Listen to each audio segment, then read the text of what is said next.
microphone, and then boom. With Jason Ross. No, he didn't. Yes, he did. Call or text at 916-339-1140. It's the Carmichael Dave Show with Jason.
Is here as always. No Carmichael Dave today.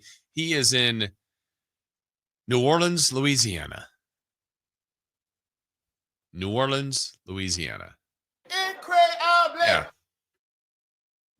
And he will be with us the rest of the week. He and the family having a good old time out there. And they're having a day. I don't even know what they were doing this morning, but they're doing something. They're up to something today. Full day of activities on this day after the NBA regular season. Welcome to the play-in, everybody. The Kings did it. They made the play-in. What does that mean? Well, you probably know by now because the Kings are regulars there now. That's why they got Valanciunas. Jonas Valanciunas is the MVP of play-ins. We'll explain that today. So here we are. We made it. Look at us. Just look at us. We are going to be here for the next 4 hours. Looking forward to being with you guys. It's weird that this season you can talk about it as a failure and a success at the same time just by putting the Kings in different situations. So if you said at the beginning of the year, hey, the Kings are going to lose. The Kings are going to fire Mike Brown. They're going to trade De'Aaron Fox. Malik Monk is going to be injured for quite some time, but they will host a play-in game. You'd be like, how'd they do it? Wow. But also before the year, if you said this team whose goals were to, it felt like not only make the playoffs, so top six, but also advance. Yeah. And I don't think those were unfair organizational goals. Now, to your point, where it feels like you could deem it a success and a failure all in one, I feel like what's ahead can be the same. Because yes, they lose Wednesday, I feel like, there'll be a lot of people down on the team, 100% understandably so. But if they win Wednesday and win Friday and get in a playoff series, I'm probably not there yet where I think they could beat Oklahoma City. I mean, anything is possible. If I were betting, I would say they wouldn't. But we're not there yet. And we'll see how we feel about them if they win 2 games in a row and get to that series on Sunday. Here's where I'm dumb. What would make the season a complete success for me? Just like, you know what? Great season. I loved every second of it. Not every second of it, Right. but I love the season is if they win Wednesday, the Warriors lose, and the Kings go to San Francisco and beat the Warriors. Well, it's what I asked. I remember to Dave, I don't know, maybe it was last week, the week before. I said, if you knew for certainty that they were going to win both games, this is when we were pretty sure it was going to dial in to be Dallas, and now it is Dallas. But if you knew they were going to win both games, I would take the Warriors. But because we don't know that, Friday also would be an incredibly difficult game to take if the Warriors lose tomorrow. So we'll already know on Wednesday going into the Mavs game who the potential team will be on Friday or who the team will be. That would be a lot of anxiety, I think, from Wednesday night if the Kings light the beam and knowing they're going into San Francisco on Friday. Exciting, nerve-wracking, all of the same. See, with me, I don't have any nerves about it if they were to play the Warriors because they're supposed to lose to the Warriors. Well, at that point, are they? Yeah. Okay. Based on what national TV and what everybody has said. Well, just how they've the last 2 games that the Warriors have played the Kings, they've just destroyed them. True, but I would also say then at that point, I mean, the Warriors would be favored, but they would have lost game 82 at home to the Clippers, which is a good game. They would have lost at home to Memphis, which would be a surprise. And then here they are, 2 straight home losses in a row taking the Kings. Oh man, that would be so fantastic if they lost out 3 home losses, and that they lost that game winner to Harrison Barnes. Oh my God! Wait, was that their game before that? Yeah. Or did they win one in between? I think they won in between. Yes. Yeah. One. Yeah. Wow. That's crazy. Because there's a lot of questions that have to be answered in San Francisco. Well, they are 0 for playing, if I'm not mistaken. They've got they lost a couple years ago when I think they were a 7 or an 8, and they lost to the Memphis and the Lakers, or Lakers and Memphis. They lost to the Kings last year in the play-in. So anyway, we will have a lot of play-in discussions today. We'll wrap up the 82-game season. We will talk about one of the great sporting events in recent memory. The Masters yesterday was absolutely incredible. We will get into that. We will get into all of our regular features like Safer Out. We will have 3 for Madness. We will have celebrity birthdays at the end of the day. We will also at 9 o'clock check in with our Sacktown Sports Kings insider who brings the boom, the one, the only Frankie Cardicelli. We bring the boom. That's what we do. He's going to join us at 9. So we look forward to that as well. And possibly, quite possibly, Carmichael Dave might be joining us from New Orleans. He's not in the chat yet? Yeah, he must really be active with his family. Well, let's see. 8 o'clock. I hope he's sleeping, but I bet he's not. They actually did the thing that I think is funny, and this would be a good question to start out. Maybe we'll have this as a backdrop poll question for everybody today. He went with the family yesterday. They arrived to New Orleans, and they went to Smoothie King to watch New Orleans. Yeah, we'll go get there and get the ball there. And OKC. No ties to anything. It had no impact on any NBA game. They have no connections to the Pelicans or the Thunder. Probably $10 tickets. Probably, hopefully less. And it wasn't the game of the year. There was probably nothing identifiable from the game. So kind of with that said, Chris, in your life, what is the most random sporting event that you think you've attended? Because, if you want, I went to a King. No, you're from Sacramento. Well, I went to the weird thing. I don't think I've ever been to a non-Kings NBA game. But that's okay. So anything else? Maybe you were in another city for baseball, soccer, college sports. See, I've gone to a University of Nevada Reno game. That's pretty random. Any connections? You just were in Reno. We were just in Reno. Do you know who they were playing? Was it football? Yeah, I don't remember. You don't even this remember. is like 30 years ago. Yeah, but it's like, we're in Reno. Let's go to the football game. You're like, no connections, just because, right? Or was there a connection? I went to a Giants-Cubs game for Maddox's 300th win. That's pretty good, though. You saw it in person. Yes. Okay. But not going to see that, you just happened to be at that game? Or were you going like, hey, let's go see if we can see the 300th win? Like, I knew he was going up for the 300th win, so I grabbed my little cousin. I'm like, hey, let's go to San Francisco. I mean, between maybe I've been to a few minor league games outside of Sacramento. Obviously, I've been to River Cats, but I went to, when I was in Oklahoma City once with the Kings, I think Oklahoma City, if I'm not mistaken, at least at the time, was the Dodgers affiliate, but it was they might be AA, maybe AAA, but it was that team versus the Cardinals. That's a random one. I would say my most random, though, would be when I was in North Dakota with Sac State football. We went to see Ohio State versus North Dakota women's college hockey. Just because we heard the facility was great, and college hockey there is big. It does nothing for me, but being there was awesome. And it actually was great. And women's hockey was really good. But I'm like, I am at Ohio State versus North Dakota for college hockey. I did go to a Sharks Blues game. In St. Louis or San Jose? San Jose. Okay. And then, because my friend is a big Blues fan, and then they couldn't go. And I was borrowing tickets, so I didn't not want to show up. So I drove all the way to San Jose by myself to watch that game by myself. Mac Nunn says Stockton Colts hockey game. Who's that? I've never even heard of them. The Stockton Colts.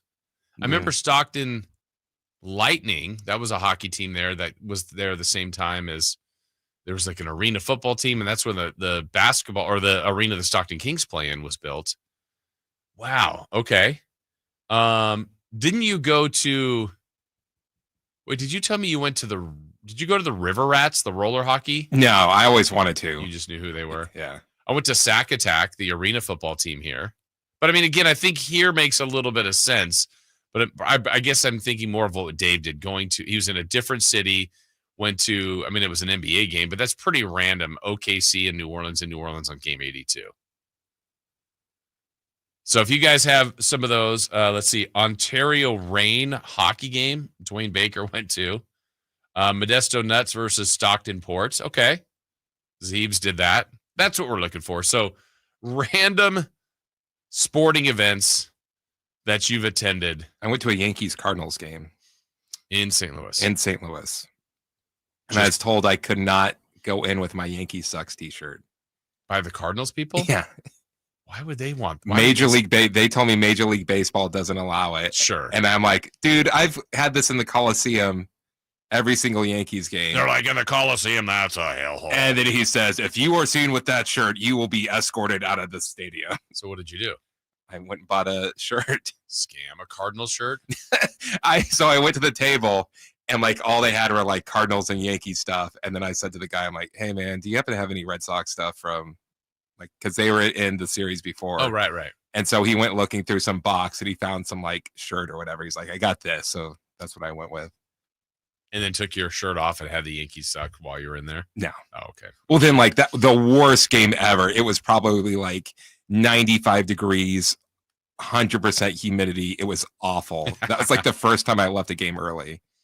Let's see. Jimmy says AAA hockey game in San Diego for $1 beer night and a bachelor party.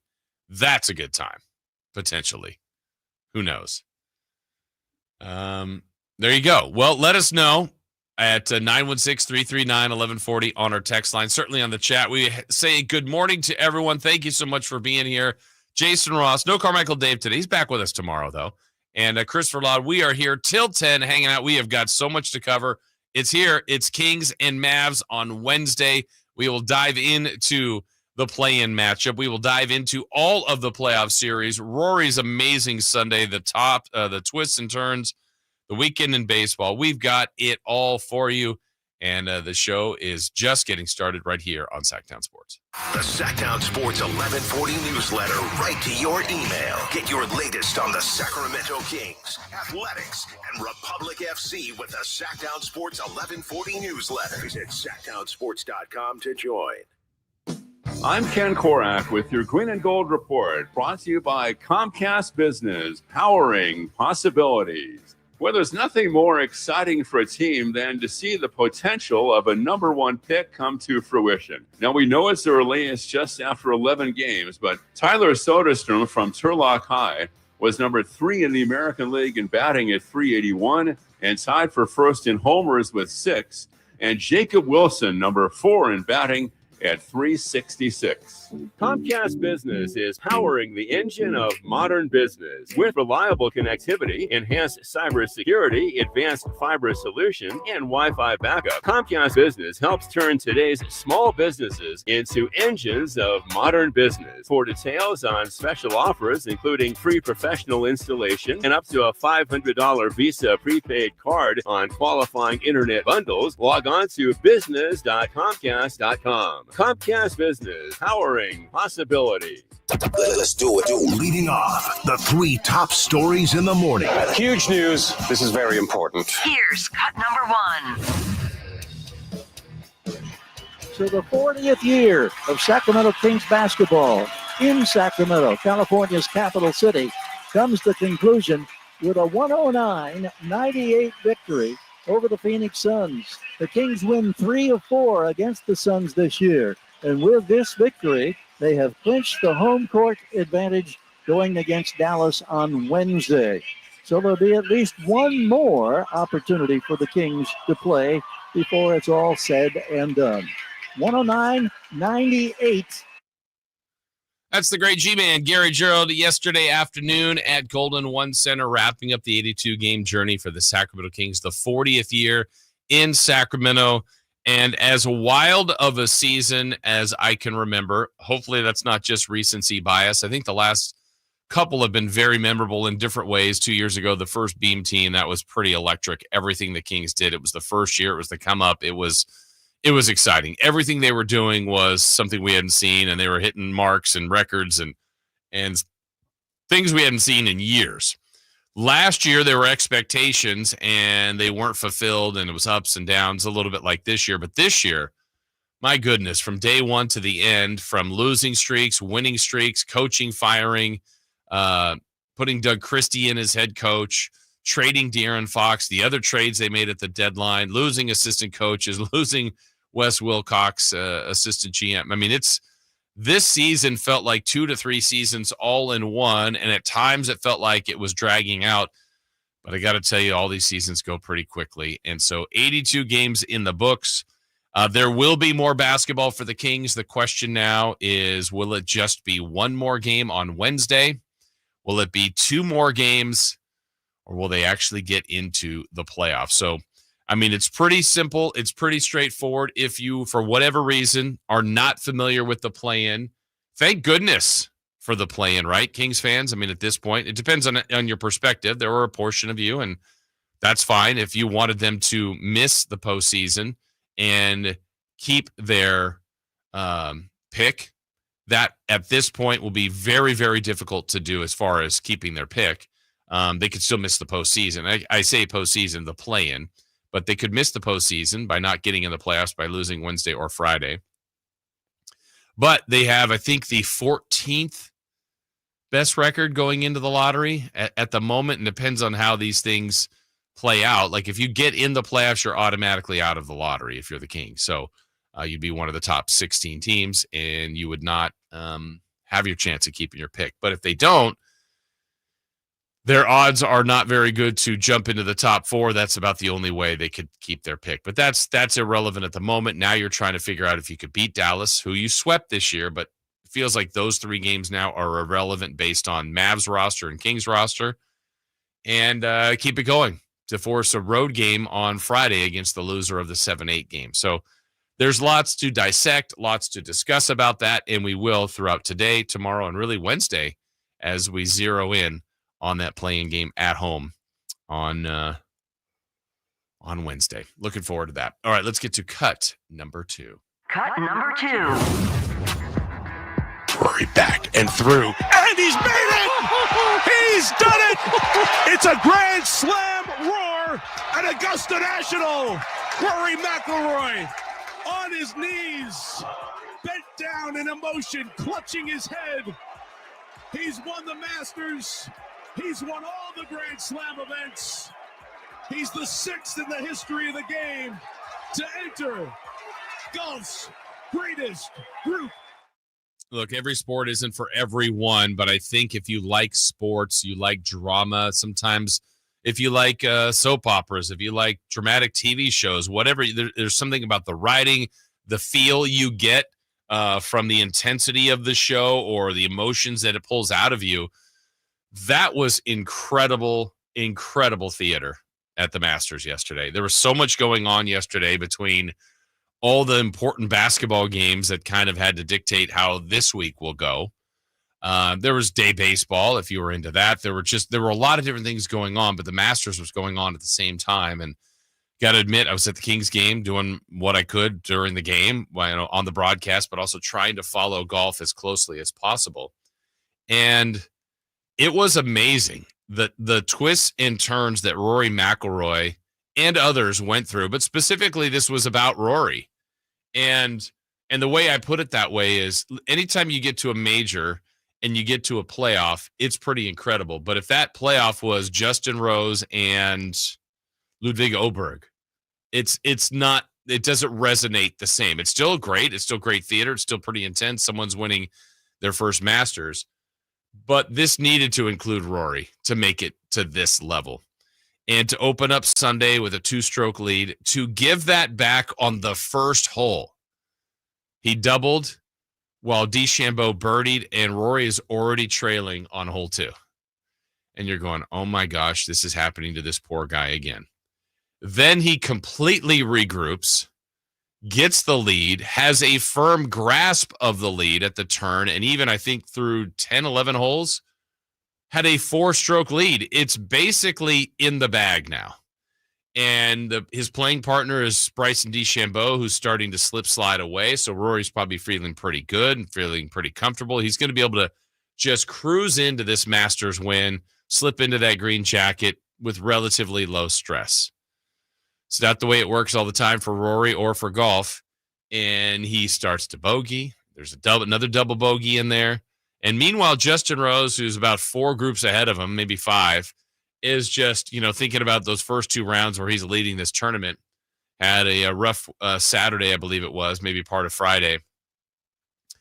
And just goes along his merry way and is getting birdie after birdie after birdie on the back 9 and posts a number that you're thinking, well, I don't think Rose can do anything here, but Rory's got this as long as he just, stays, no pun intended, stays the course.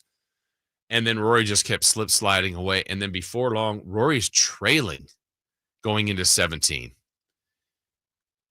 He ends up evening it up. He birdies. And so now he is a par away from winning the Masters. Incredible tee shot, shaky second shot into the sand, great chip out. And he's got what a lot of us would say, a lot of people, even weekend warriors would say, is a very makeable putt, especially for pros. For me, very missable.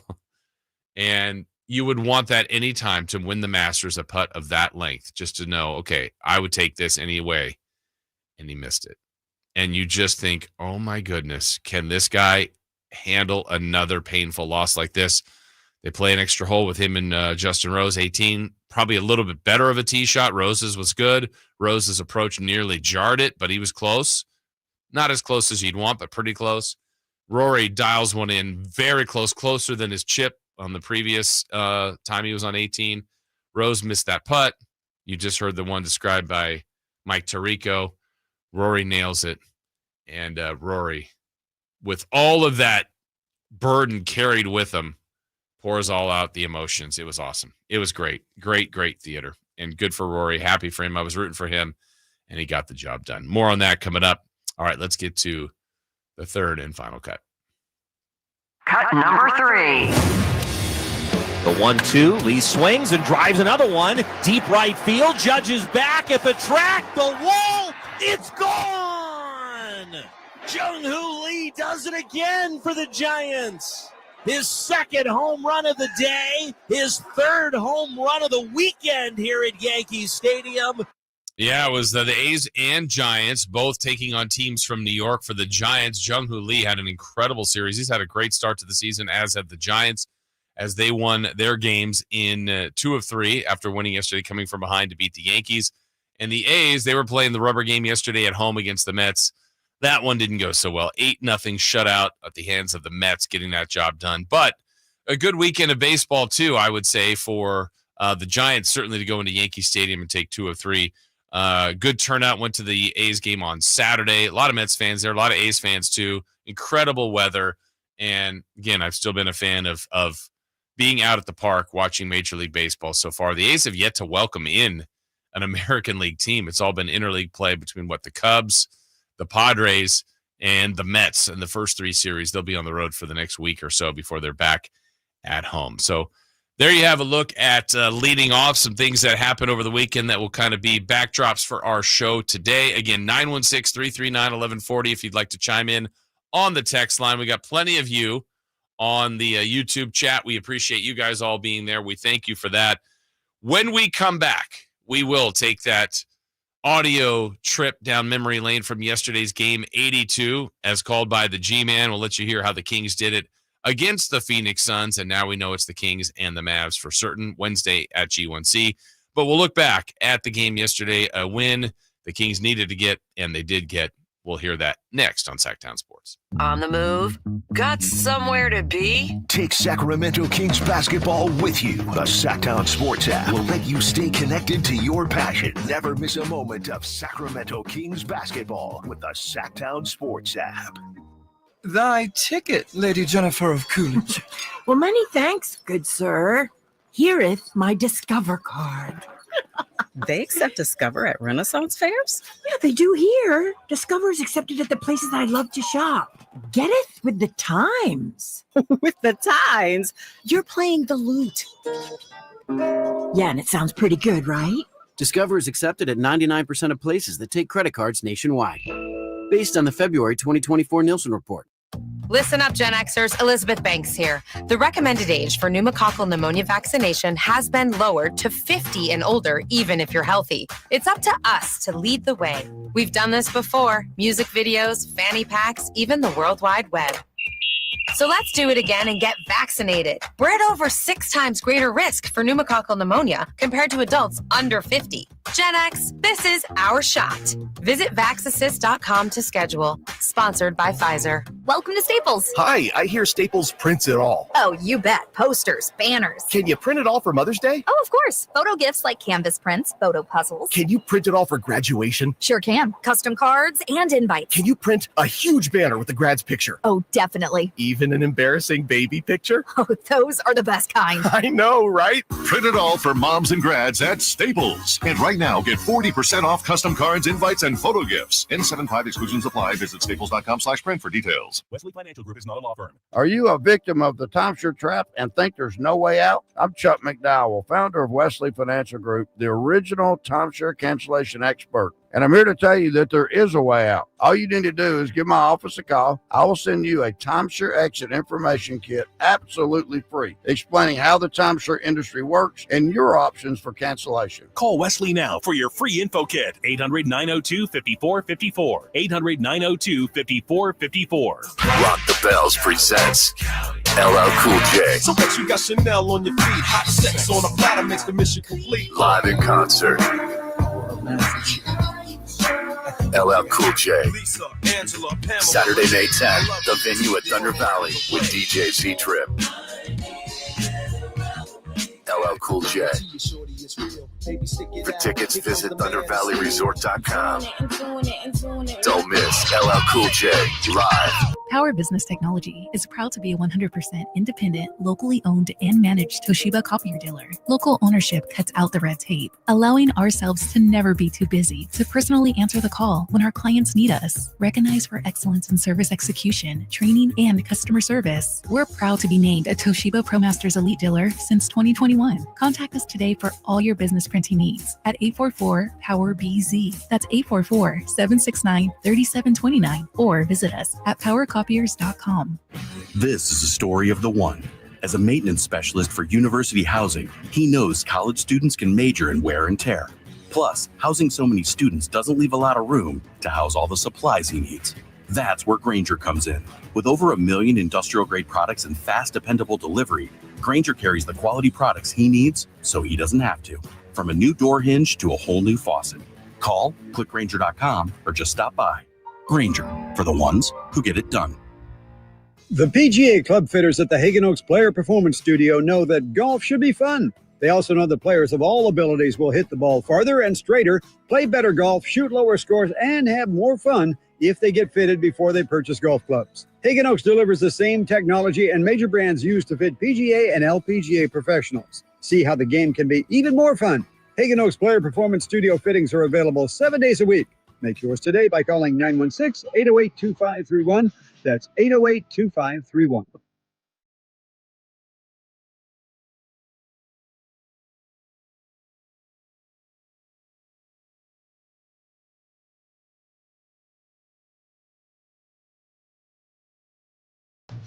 Carmichael Dave Show with Jason Ross. Call or text at 916-339-1140. On Sacktown Sports. All right, back here on the show, Jason Ross, Christopher Laud, Carmichael Dave back with us tomorrow. Let's see, light the beam on our YouTube chat. So we need a 3-game win streak. How many times has this current team won 3 straight? Well, I'm going to go with current team being this year's team. I know that's a bit unfair because the current team is a little different than the one that started the year, but that's a good question. So I will answer that for you. I believe there's 1, there's 2, there's 3, there's 4, there's 5, there's 6, 7 times. 7 times this year, the Sacramento Kings have won 3 games in a row or more. Of course, they had that 7-game win streak in late December through January. But really, if we kind of say since the De'Aaron Fox trade, would that be the most fair? Because that's what this team looks like. All right, let me see if I can track that down. So since the Fox trade, 1, 2, 3 times. But 7 overall. Have they won 3 games in a row or more? Yeah, so they won yesterday. They have to win Wednesday. They'll have to win Friday, and then they will be in a playoff series. The toughest part about all of that is the reward would be the Oklahoma City Thunder. But that's what you get. That's what you get for when they won 40 games. It's not the greatest season we've ever seen, not the worst, kind of in that no man's land. And the way the West played out this year, it was very gettable for teams. Like in the past, we're like, oh man, how do you crack the code? Last year, put it this way. This is probably the best perspective. The Kings are the 9 seed at 40-42. Dallas is the 10 seed at 39-43. The 11 seed last year was the Houston Rockets, and they were 41-41. Remember, the Kings won 46 last year, and they were 9. 46 this year would have still been 9, ironically, but there started to be separation. I mean, OKC ran way out ahead. Houston put up a pretty good number for second. You had 3 teams win 50. Minnesota by themselves at 49. Then you got 2 48s, the Kings at 40, and Dallas at 39. So the Kings got win number 40. They did it yesterday. They were at home, and they were taking on the Phoenix Suns. Yesterday, going into the day, we knew the magic number was 1. It was the same number on Friday. The Kings didn't win, nor did Dallas lose. So the thought process is, well, you're down to 2 chances now. Needed either a Kings win or a Dallas loss yesterday, and the Kings would be the 9 seed. Yesterday was a very interesting day to me to observe how some of these teams approach the final day. These are organizational decisions. Let's start with the Kings' perspective first. So the Kings knew they needed to win. They didn't know how Dallas would approach the game. I think it's smart that the league does this on the final day, that they put every game at the same time. There's a bunch of starts at 10 for the East. Everyone in the West is at 12:30. And that way it can help alleviate what they don't like is non-competitive games, even though we had quite a few of those yesterday. But the Kings' decision was to start their regular group and play their guys. They were playing Phoenix. Phoenix got eliminated a few games back. Phoenix broke their losing streak on Friday night, but they were at home. So they said, you know what? We're going to put on one last display in front of our home fans. We're going to play Beal. We're going to play Booker. They get to Sunday, and they're like, no, Durant's still out. We're not rushing him back. Beal and Booker, you don't even have to play. So advantage Kings doesn't mean that's a gimme, but advantage Kings. Also, word early in the day that the Memphis Mavericks game was important for a couple of things. If Memphis won and Minnesota lost, Memphis then would have been the 7 seed. Well, Minnesota didn't lose. They did get Ant back from the technical that had been rescinded, so they elected to play their guys. Memphis said, you know what? We're not playing our guys. Some of our guys. John Morant didn't play. Dallas, needing a win in a Kings loss, said, no, we probably think the Kings will win. We'd be better off resting Anthony Davis, resting Klay Thompson. We're not gonna play our guys. Let's just get as much rest and get ready for Sacramento as possible. So just interesting organizational ideas and thoughts going into Game 82. So the Kings played their guys. They went for it, and they were down 3-0. Again, that's it. Tied the game at 3, and then would finally take their first lead and would never look back. DeRozan, free throw line, looks to the left wing, finds Levine for 3. He's got the triple. Sacramento has its first lead of the afternoon, going up by 3 on the Zach LaVine three-pointer. What a year from downtown for Zach LaVine. That's the 236th successful three. The other thing that was of note to me yesterday, at the kind of looking back at the game, which in the big picture of 82 won't mean much this week or going forward, but I personally didn't really love the intensity, the focus, the sense of desperation played by the Kings starters yesterday. I thought there was more of a kind of a chill vibe.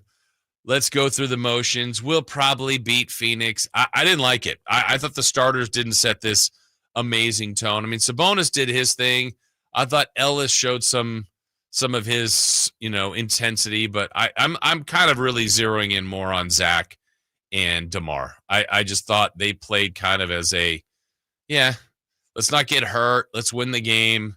We will kind of approach. And they did, but that's the kind of game you could have put them away early. Now, the guy who did play and bring it was Jonas Valanciunas. Screen from Valanciunas is a good one. Zach probe, steps back, going to be toe on the line for 2. No good. Rebound Valanciunas, fouled and scores again. He just muscled his way through Oso Iguodaro. All right, so JV had a big game from start to finish. It was nice to see. The other thing that was going on in this game that was a bit of a surprise was the effectiveness of Domantas Sabonis from beyond the arc. Domas took 4 threes, which is a pretty high number for him, and he made them all. Sabonis handles on the right angle, on top to LaVine. Drives, kicks it back to Domas. Sets his feet, launches for 3. 4 for 4 for Sabonis from downtown. He's got a 20-point ball game, and the Kings lead it 78-67. That's the 11th three-pointer the Kings have made in 24 attempts. All right, so feeling pretty good, trying to get separation, but Phoenix was being pesky and living and dying by the 3. Here's Allen with a drive and a kick to the corner. Dunn doesn't shoot the 3, digs into the paint. Now the step back for 2, around and out. Sabonis gets rebound number 11. Feeds a great pass ahead to LaVine, but he mishandles it, and it's turned over. Here come the Suns back. Jones, transition 3, score it. Timeout, Doug Christie in Sacramento. And we're back to a 5.2 possession game. What would have been a brilliant, sensational assist pass was mishandled by LaVine coming from Sabonis. That was my point. Wasn't easy. The Kings then kind of got a little bit of separation. Then they said, look, it looks like Dallas is definitely going to lose. At this point, I think Dallas has gone from like down 16 to 30. And so Kings know they're going to be the 9 seed no matter what they do. They brought in the deeper bench and started to get even better production. Fultz creeping forward, gives to Isaac Jones, heels at the three-point line, looks for a cutting McDermott, drives to the rack, misses it, scoop back, flying into the paint is Isaac Jones. Boy, that's so much fun to see that young man anticipate the shot rolling off the iron, and he was there to clean it up. And then all that was left was to decide this whole thing was the closing seconds and the light the beam chant. So the 40th year of Sacramento Kings basketball in Sacramento, California's capital city, comes to conclusion with a 109-98 victory over the Phoenix Suns. The Kings win 3 of 4 against the Suns this year. And with this victory, they have clinched the home court advantage going against Dallas on Wednesday.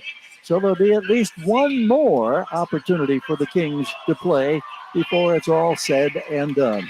109-98. There you go. That's how it played out yesterday in Sacramento at Golden One Center, the final game of the regular season. Now it is play-in time. It is lock and loaded for the Dallas Mavericks. And as we said, we'll talk a little bit about that, a little more about that coming up later in the show to really give you a preview. And we'll do that more today, tomorrow, and certainly on Wednesday, the day of the game. Frankie Cardicelli will stop by and join us coming up at 9 o'clock in today's show. All right, when we come back, still much more on the Sacramento Kings and what's ahead for them. But it's safe or out. We've got 3 questions regarding that after the weekend in baseball, something related to the Giants, the A's, and even the Dodgers who are suddenly struggling. We've got all that and safe or out coming your way next. Visit SackdownSports.com and join the Sackdown Sports 1140 newsletter. It's Carmichael Dave talking to you about my good friends at American Energy. You're in the Sacramento area. You know how the seasons work. They are a-changing right now. So American Energy wants to help you stay warm for the rest of the cold season, but help you stay cool during the warm season. Best way to do that, make sure your system is operating safely. So right now is the time to take advantage of half off a tune-up, $24.50. They cut that right in half, and if you want a diagnostic, guess what? You can't beat free. If it's free, it's me, and now it can be you. And also, it's the end of the season blowout. $4,000 off a new system plus any rebates. That $4,000, that's a direct drop from the sticker price. It's a great deal. Check them out at theaeway.com for an instant quote or give them a call at 916-520-9990. That's 916-520-9990. Tell them your good buddy Carmichael Dave sent you. Call 916-520-9990 now. Save $12,000 off MSRP on new 2025 Silverado 1500 LT at the Maida Chevy Silverado Supercenter after all rebates. And Maida Chevy still has one of the largest selections in the Sacramento area with $12,000 off new Silverado exclusively at the Maida Chevy Silverado Supercenter. Now that's big, huge. See them all at MaidaChevy.com. Together, let's drive. 5 new savings must trade in 2011 or newer. Not available with special financing, lease, and some other offers. Made a great deal at Maida.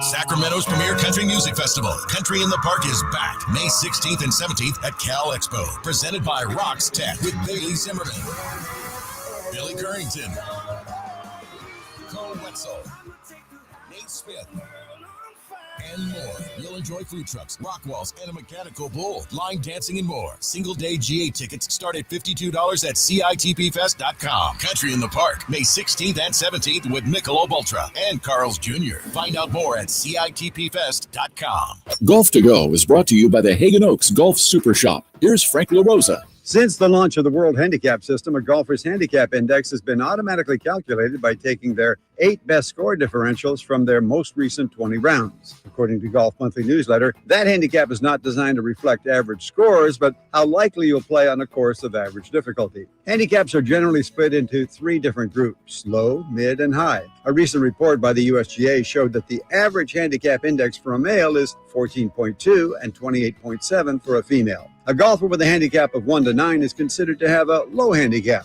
A handicap of 10 to 19 is generally thought to be a mid-handicapper, and a higher handicap golfer is 20 and above. Nearly 50% of males are mid-handicappers, with 30% carrying low handicaps, and under 20% of female golfers are in the low and mid-handicap groups. Carry your handicap proudly and play on. It's supposed to be fun. That's your Golf to Go. I'm Frank LaRosa. Safe or out? It's time to go around baseball. 3 pitches, 3 swings. It's safe or out on the Carmichael Dave Show with Jason Ross. All right, it is time for safe or out. We do that each and every day at this time of day. The baseball season is here. We'll have Let's Go Streaking a little bit later in the show. As we said, another weekend of good baseball, really, for the Giants, taking 2 of 3 in New York. The A's losing 2 of 3 at home to the New York Mets. All right, Chris, question 1 and safe or out. The Dodgers started 8-0, but have gone 3-6 since. Should Dodgers fans be worried at all? I don't think so. I mean, still 140 games left to go. Yeah, I mean, I guess they could lose out. That'd be a pretty big story if they lost out. That would be my favorite baseball season. You would become... Would you go to any of their games if you found out they were going to lose out? You're like, I want to see this team lose again. Like game 100, I'd want to be there for it. Yeah, they're struggling after being 8-0. They're 11-6. They're still doing pretty great. Still have all the great talent. Still have all the great players. But yeah, it's been a little weird because I remember, I don't know, about a week or so ago talking about, man, that the Dodgers going to be able to do something like the 84 Tigers did, where they were something, whatever they were, like 40-5 and put up some sort of ungodly number. And you know what? They still can. It's just here's a little bit of a rough patch. It's for them. But no, they shouldn't be worried. The division, though, is terrific. Giants 11-4. Padres are 13-3. So it's a really good division. Dodgers are a very good team. Not worried about them at all. I don't think their fans should be worried. And really, for them, it's all going to come down to the end. I anticipate them being a playoff team, probably still winning that division. But a lot of baseball to go, as Chris said. So, Dodger fans, relax. Don't worry about it. You'll be just fine. No, freak out a little bit. And freak out. Relax and freak out. Do both. All right, question 2. The Giants won another series yesterday. They have won 4 of their first 5 series. Do you think this hot start will last? Well, I think baseball a lot of times, too, is about momentum, about confidence, about getting, in this case, if you get off to a hot start, keep that going. Keep believing in yourself. Keep thinking you could do something special. I will say a few years ago, the Giants surprised a lot of people when they won over 100 games. It was their best regular season team they've ever had. And they had those World Series championships teams in the even years of the early 2010, 12 and 14. Then they snuck in and won 107? I mean, it was incredible. Came down to that game with the Dodgers that we're talking about for decades. So here they are, 11-4, getting off to a great start. Win 8 in a row, something like that, to get to 9-1. Just incredible what they were doing at one point. Still winning another series. That's really what you need to do in baseball, is just churn through these things, win your series 2-1, 3-0, 3-1, whatever the length of the series. If there's 2 games, win both, and just churn through them. Stay healthy as possible. Get through the grind, and have your team as well set up when you get to the postseason. Long way to go from there. Giants, everything about them last year looked like a 500 team. Right now, this is a team that is, I would say, overachieving a bit, at least to what was thought they would be. But that's what happens when you build confidence. You have a healthy roster. You get guys producing and good pitching. And here they are, 11-4, beating some pretty good teams along the way. All right, let's get to question number 3. The A's are 6-10 in the AL West and in last. Do you expect that to last? I don't, actually, in the American League West. I do think the A's are going to be okay. I don't think they're a great team by any means. The AL West is certainly not the NL West. And if we kind of comb through the division, you've got the Angels at 9-6. Rangers are now 9-7. Seattle's 500 at 8-8. The A's have played them well already. And the Astros are 7-8. So the A's are right there at 6-10. I've seen the A's in person a couple times now, and they do make their share of mistakes. I think now that we're seeing more and more games at Sutter Health Park, it is hitter friendly, but it's not completely I would say the overall bandbox that I think initially people thought it would be. I've been to 2 pitching matchups there, 2 pitching duels. So you've had a little bit of everything there, but honestly, some of the games that I've seen the A's play, they've made mistakes. I mean, they're errors in the field. They've maybe had, I don't know if I remember any base running snafus of the games I've been at, but throwing to the wrong base, overrunning a grounder to the outfield that goes right by center for Blade, some misplays at outfield, some misplays in the infield. So they've done some of their own damage, but I will say this. I went to Saturday's game against the Mets, and great crowd, good turnout, amazing weather. Mets fans all over the place, A's fans there too. Again, I still think the A's are doing the fans here. I think there's a lot of fans here of baseball. There are fans that are going of the other team, and there are certainly A's fans that are there. I would say I'm more of a fan of baseball, but I want the A's to win while they're here. But I will say when they got the lead and it got to the 9th, and to watch Mason Miller pitch in person, oh my goodness. That guy is amazing. Chris, I know they have the, like in the stadium they'll put, and I don't know how accurate the miles per hour on these pitchers, but Mason Miller comes in and, he gets the same kind of music in the fanfare that maybe like Grant Balfour and other A's, but it's not the same because you're not at the Coliseum. But he came in and you're just going, oh my God. I mean, it's like when you see anybody that's so exceptionally good that you go, these other guys are doing the same thing, but he's just better at it. And you see he threw to one Mets batter. Forgive me for, I don't remember which guy it was, but it was like 102.3, 102.9. I think he fouled one off at like 101.8, and then he threw him an 88-mile-an-hour slider that just froze him. And you're going, okay, this is unfair. And he was accurate. Now, one guy in the Mets got contact on it, nearly had it leave the yard. It was foul. That's where the thing is, like, if you can catch up to it.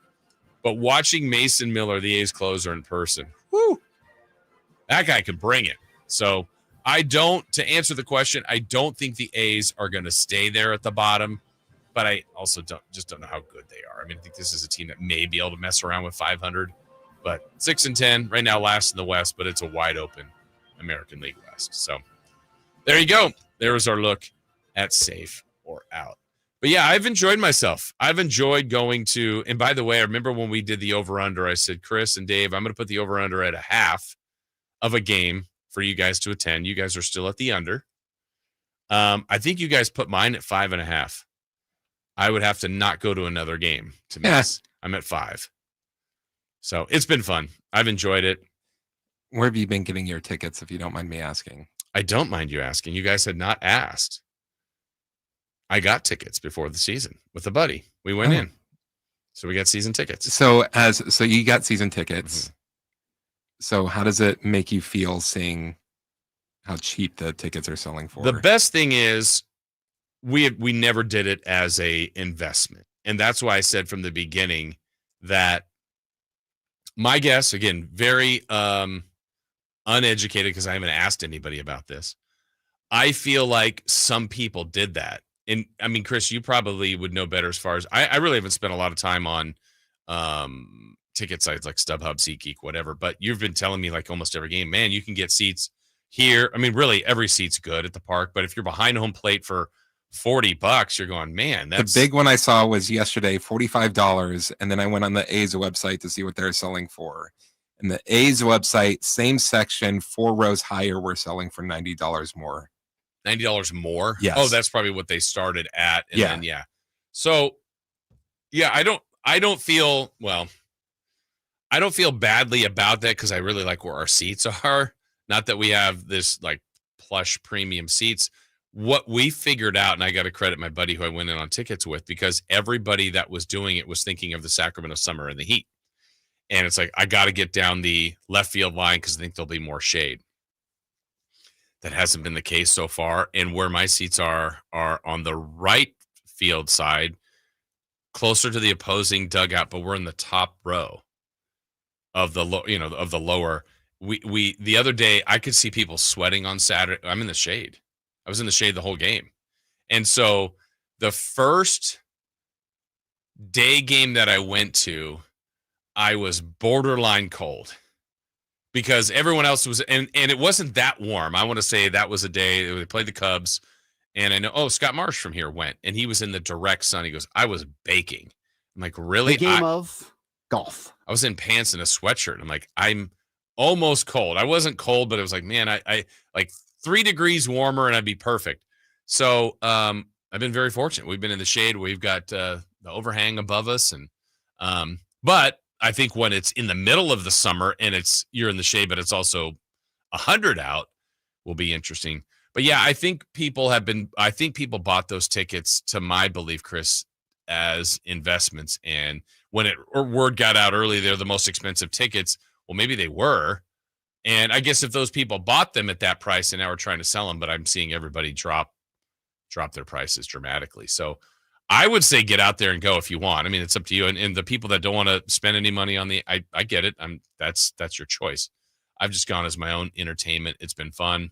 And I don't know, might be a 1-year thing for me. Who knows? But I didn't anticipate us doing it, but we did it. We went for it. Good for you. Yeah.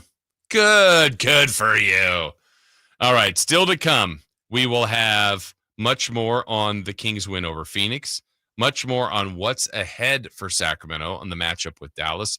But when we come back, we start the 7 o'clock hour. We got to take one more look at the Masters. It was an incredible day of sport. Rory finally did it. I've seen a couple people here saying they're not Rory fans. I actually am a big Rory fan. Ugh. You don't like Rory? No. Why? Yeah. Okay. Well, that explains it. We will have the wild day at the Masters, and we'll relive that when we come back next. You never know what you might hear when listening to a Sacramento Kings game. Out of Keegan, going for another triple.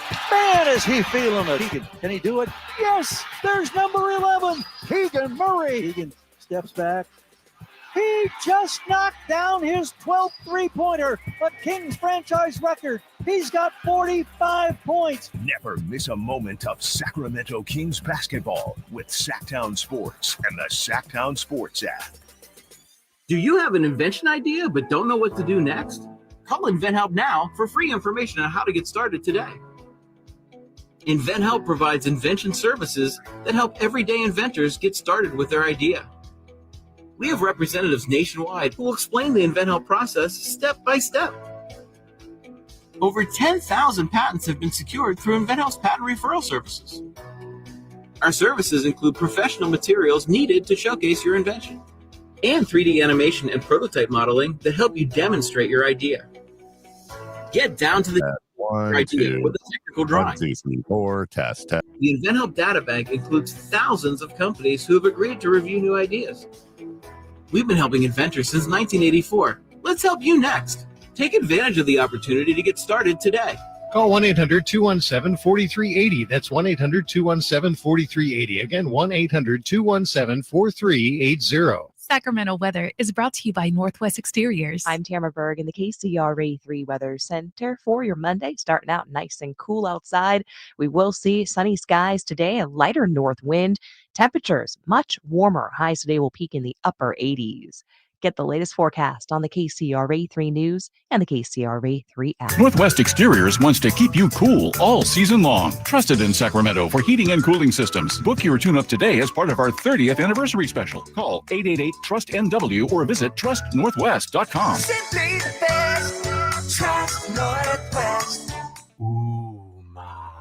What was that? That is business phone bliss with the Ooma Cloud phone system. It handles all our voice, video, and messaging needs. You sound very calm. I am. Ooma has everything I need to run my business more efficiently, like virtual receptionist, call routing, and video conferencing. And it starts at just $19.95 per month per user, plus taxes and fees. Ooma. Nice. Find your business comm at ooma.com/radio.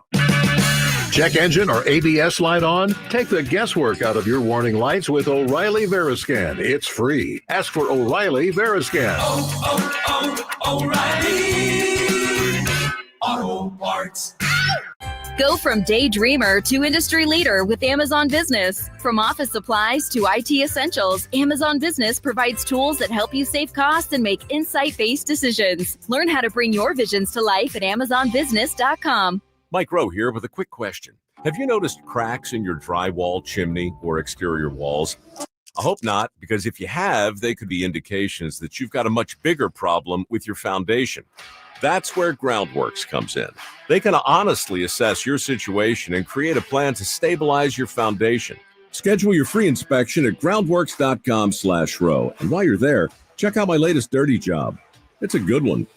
Licensed in all states where work is performed. See website for details. If you've got a gas-powered engine, keep it running like new at every fill-up. Stable in-season protection is your engine's preventative medicine, cleaning and protecting the entire fuel system in season. In outdoor power equipment, prevent gum and varnish buildup that could cause a rough or non-running engine. For cars and trucks, increase fuel efficiency and power by removing deposits, ensuring your engine's long-term health. Stable outperforms the competition in independent lab testing. So at every fill-up, start with Stable.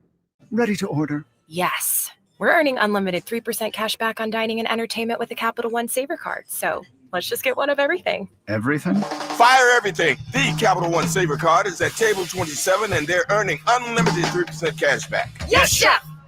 This is so nice. Had a feeling you'd want 3% cash back on dessert. Ooh, tiramisu. Earn unlimited 3% cash back on dining and entertainment with the Capital One Saver card. Capital One, what's in your wallet? Terms apply. See CapitalOne.com for details. And now a brief history of the garage door. Garage doors could date back to 450 BC when chariots were stored in gatehouses. Here in the States, they became a thing around the start of the 20th century. You could find a float-over door in a catalog way back in 1906. National Garage Door has been around since 1974. They're family-owned and operated, so you can trust them to solve any garage door issues you may have. Squeaky door, malfunctioning door, or a need for a new door, which is what prompted us to give them a call, 916-638-4554. At National Garage Door Service is their number one priority. I've witnessed that commitment in my own home, certainly in our garage. National Garage Door sells quality Rainer branded garage doors. They are the nation's BSE broken spring experts. So if you have a garage door that looks and sounds like it dates back to 450 BC, National Garage Door can help. Whether it's a garage door tune-up, repair, or replacement you need, they'll take care of you at National Garage Door. 916-638-4554.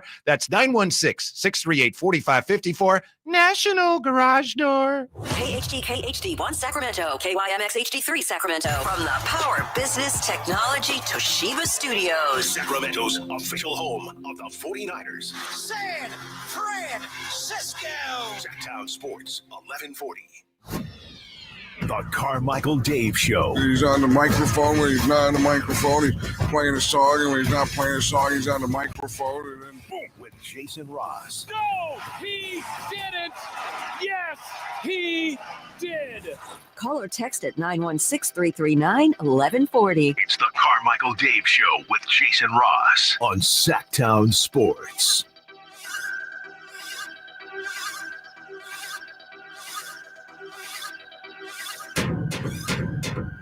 call, please.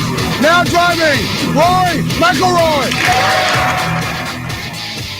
That was Rory being announced yesterday at the tee box at the Masters on Sunday's final round. Welcome into the second hour of the show. Jason Ross, Christopher Laud, Carmichael Dave will be back with us tomorrow and throughout the week from New Orleans. He and the family are out on a trip, so we will talk to Dave tomorrow. The Masters, an incredible display of sports, of theater, of drama, of emotion, of everything yesterday, the way it played out. And again, maybe not everybody is into golf, but I think a lot of you that are listening are sports fans of some way, shape, or form. And why sports has drawn you in has either been a team, an athlete, a figure, a school, but it's the emotion of it, the passion of it, the energy, the emotion, the frustration, the joy, and all of that was on display yesterday at the Masters. What Rory was playing for was an opportunity to win all of the majors. So the Grand Slam, he had been 11 years since he had won a major, and he had famously fallen apart in opportunities to win once before at the Masters, last year at the U.S. Open, and other opportunities. And he's one of the great golfers we've seen in a long, long time. And he was trying to get into exclusive company, had an amazing Saturday, finally caught the leaderboard, was on top of the leaderboard, had a 2-stroke lead to start play yesterday on that first hole. This is coming up the hill, breaking from right to left, outside of 6 feet on the right edge, and he's hit it through the break. It did not break. That is an opening double bogey for Rory Mcilroy. And Mike, I believe he has just let about 10 more people into this tournament. He certainly did, and even by the end of the hole, I think if I'm not mistaken, or maybe by the second hole, DeChambeau birdied, and so he passed him.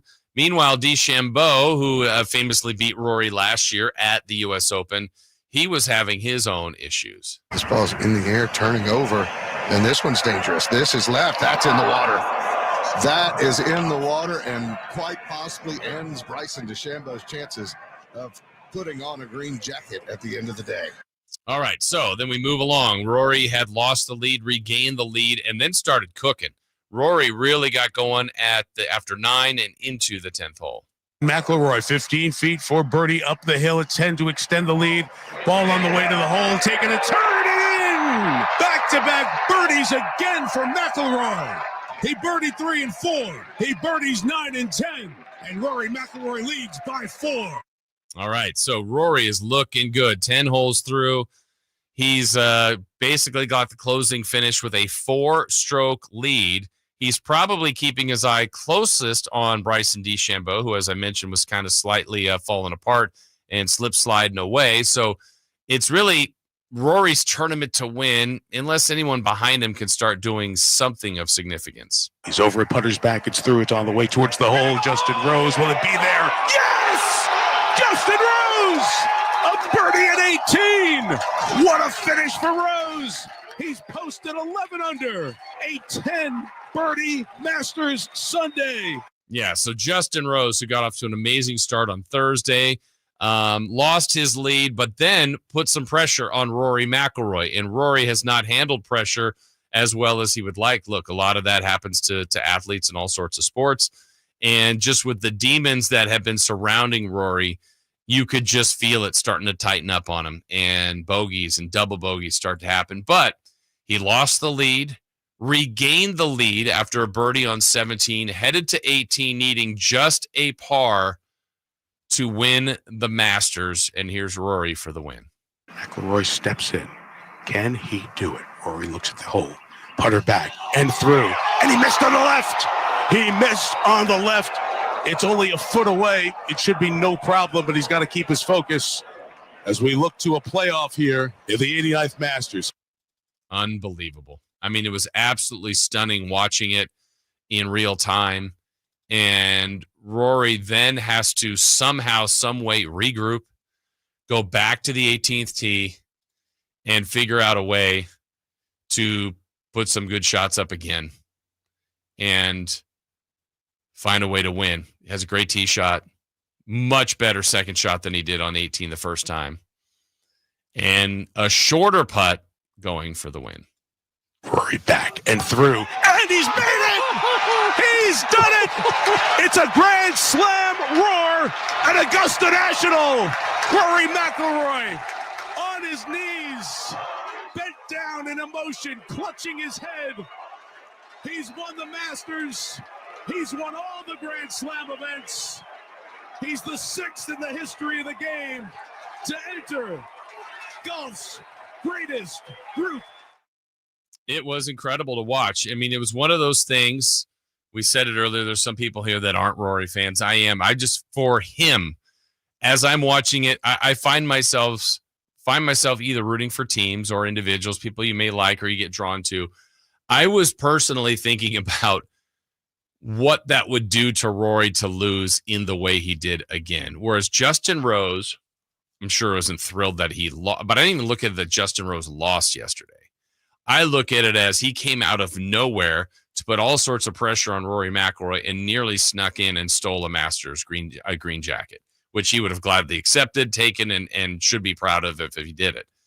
But to me, I was thinking about as they're walking up to the 18th tee on the playoff, if Justin Rose were to lose, I don't think it doesn't land the same way as it would if Rory lost. So in that sense, I like Rory. I was rooting for Rory. He found a way to get it done. And here's Rory talking about some of the things that he had to go through on Sunday's wild round. When I hit the wedge shot into the creek on 13, I felt like I did a really good job of bouncing back from that. And the double bogey at the first as well. But I was really nervous going out. And it was almost as if the double bogey at the first calmed my nerves a little bit and sort of got me into it in a funny way. And I just think all week how I responded to setbacks. I think that's what I'll take from this week. And, couldn't be more proud of myself for that and being able to bounce back when I needed to. All right, here's more from Rory, because you could just tell the genuine emotions that rushed out of him after he won. I would say it was 14 years in the making from, going out with the 4-shot lead in 2011, feeling like I could have got it done there. And yeah, there was a lot of pent up emotion that just came out on that 18th green. And a moment like that makes all the years and all the close calls worth it. It feels incredible. This is my 17th time here. And I started to wonder if it would ever be my time. And I think, the last 10 years coming here with the burden of the Grand Slam on my shoulders and trying to achieve that, I'm sort of wondering what we're all going to talk about going into next year's Masters. But I'm just absolutely honored and thrilled and just so proud to be able to call myself a Masters champion. Like I said, it was great to watch, painful, all of it in one. I mean, but it was really compelling. And I think when you think about great Masters before, whether it was Tiger a few years ago winning when he was, it was an add-on for Tiger. And when Jack won when he was 46, these are kind of legendary moments in Masters history. But they had already been Masters champions, and these were more reflection on their careers and to be able to add one more to their legacy. For Rory, he's been one of the greats, and this is something that had eluded him. He had his opportunities, he said a few years back, where he had a 4-stroke lead, couldn't close it, and this was going down that same path. And as a couple of you on YouTube, Brickhouse Industries, Rory was playing against himself and the demons in his head. The pressure was overwhelming. Absolutely. Absolutely. And that's where you go. To me, I just love the overall, I don't know even know how to word it, just the inner demons, the mental game of sports. So, for example, let's take an NBA player. The NBA championship is on the line, and they have to shoot 2 free throws, and you're down 1. How many times in their life have they shot that free throw? How many times? A million? They've made 2 in a row. They know they can do it. It's easy. It's easy. But you start to put the weight of, oh my goodness, there's 17, 18,000 people in this building. There's a couple million watching. What it would mean for this city to win. What would it mean for my teammates? What would it mean for me to hit these 2? I mean, all of a sudden, I don't know whether that thought enters. You hope it doesn't. But for Rory, who's out there by himself, knowing that every year he keeps dreaming about this, and he's dreamt about it forever, and then he's in the position again, which you're not always in this position. You got all the best golfers in the world, and you got to put together 4 good days, and it's here in front of him, and it's hard to keep those demons out. I don't know any other way to put it. And so that mind game, when it's an individual sport, and to have all of it happen, the double on 1 to lose the lead, to regain and play some great golf and have the lead where it looks like you've got it in the bag, then to fall apart again in a very dramatic way, only to then win it. I can see why he had the reaction. And he said it was a burden he'd been carrying. He didn't realize how big it was. And to have just he was like body convulsions. I mean, he was happy, crying, all sorts, fired up. Like, he had everything going. And to me, it was pretty amazing. And as, some of you, multiple of you have mentioned, social media adds another layer of pressure. It absolutely does. So he's heard it. He's heard it from the media. What would it mean for you to win? I mean, there he is. And now he's done it. And now I feel like that's all relieved from him. And he may win a bunch more. He may not win another one. It doesn't matter now. He's done it. He's done it. And it had been a long time since Tiger Woods had won the Slam to hit all of them. So congrats to Rory. It was amazing to watch. And I hope you guys enjoyed it as a part of just an action-packed sports weekend.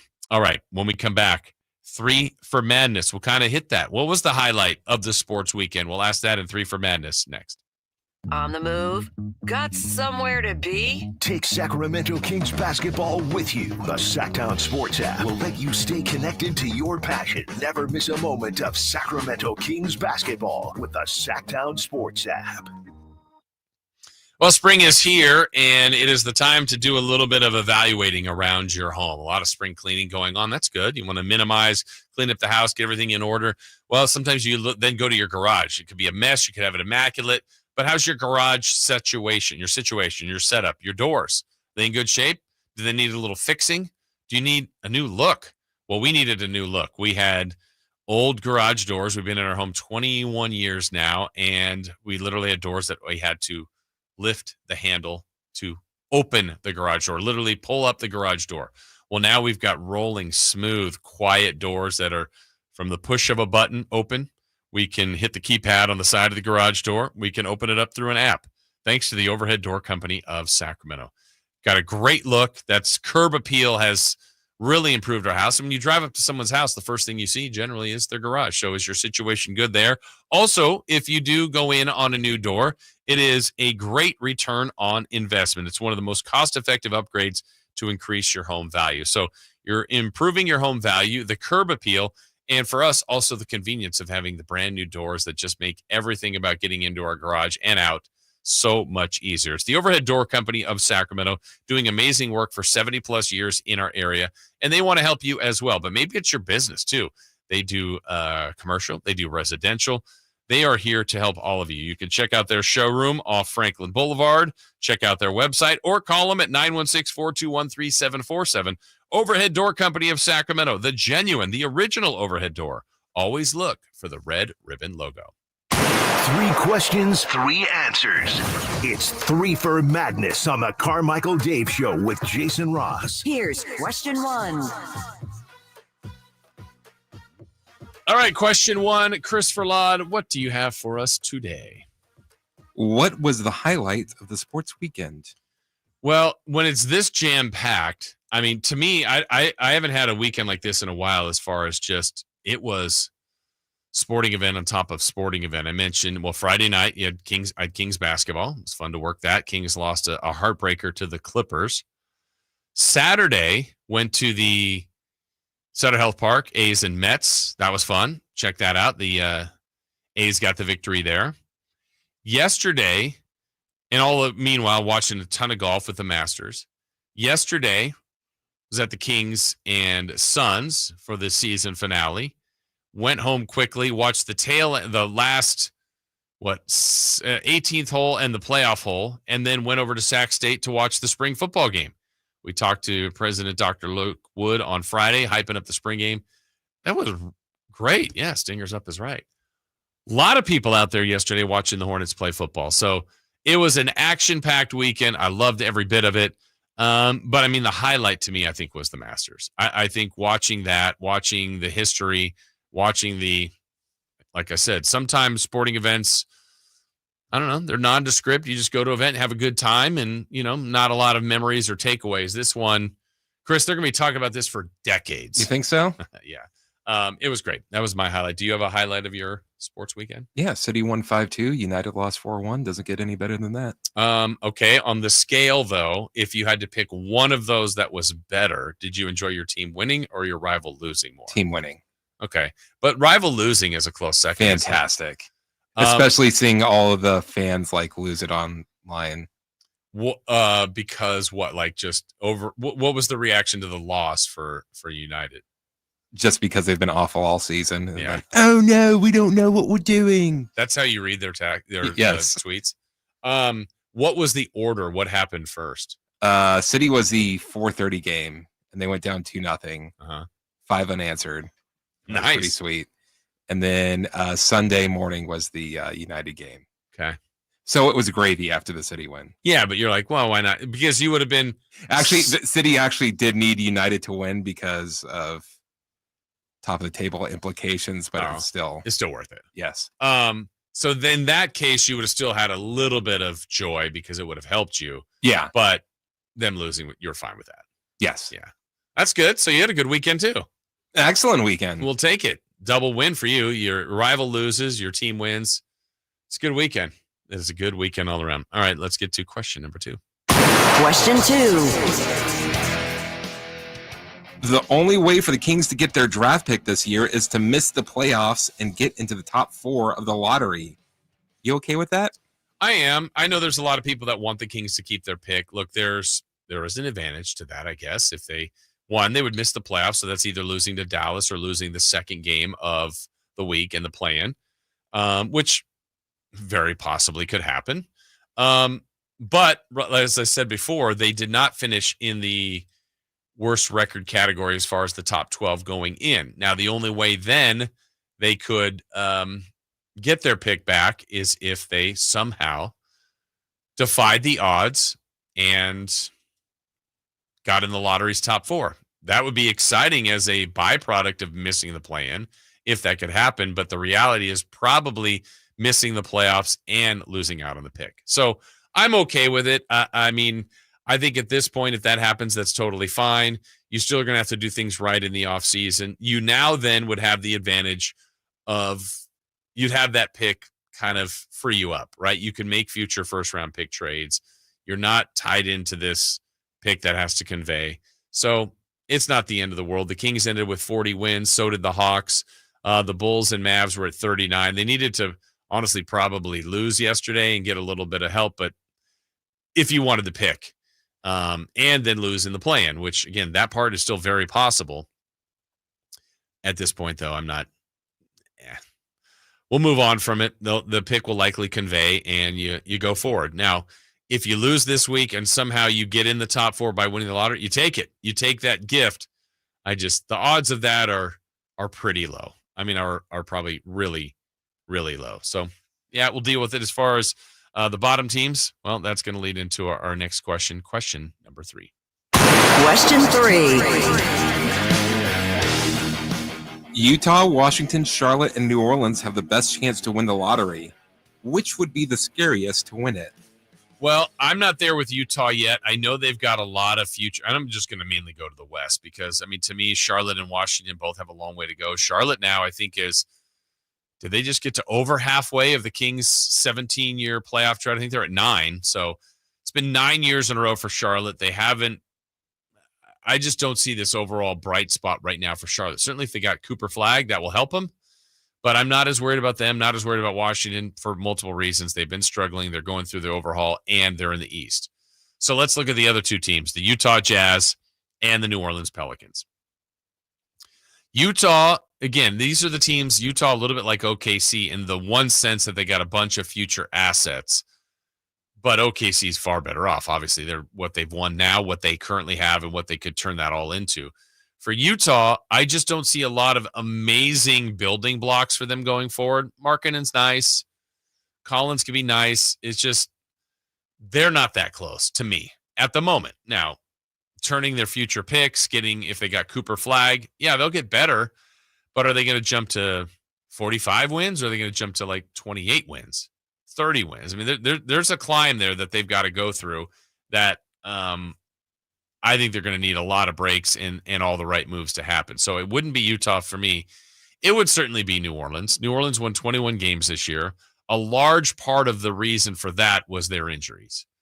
So if they somehow won the lottery and came back next year with a team that had now a healthy DeJounte Murray, who missed most of the year with the knee injury, let's give them CJ McCollum back, Zion Williamson, Cooper Flagg, all the other pieces that they still have as far as Bruce Brown, Kelly Olynyk. I don't know what their free agency situation is, but Herb Jones, like that's a team that you could see when fully healthy do a lot of damage. Alvarado, on and on and on.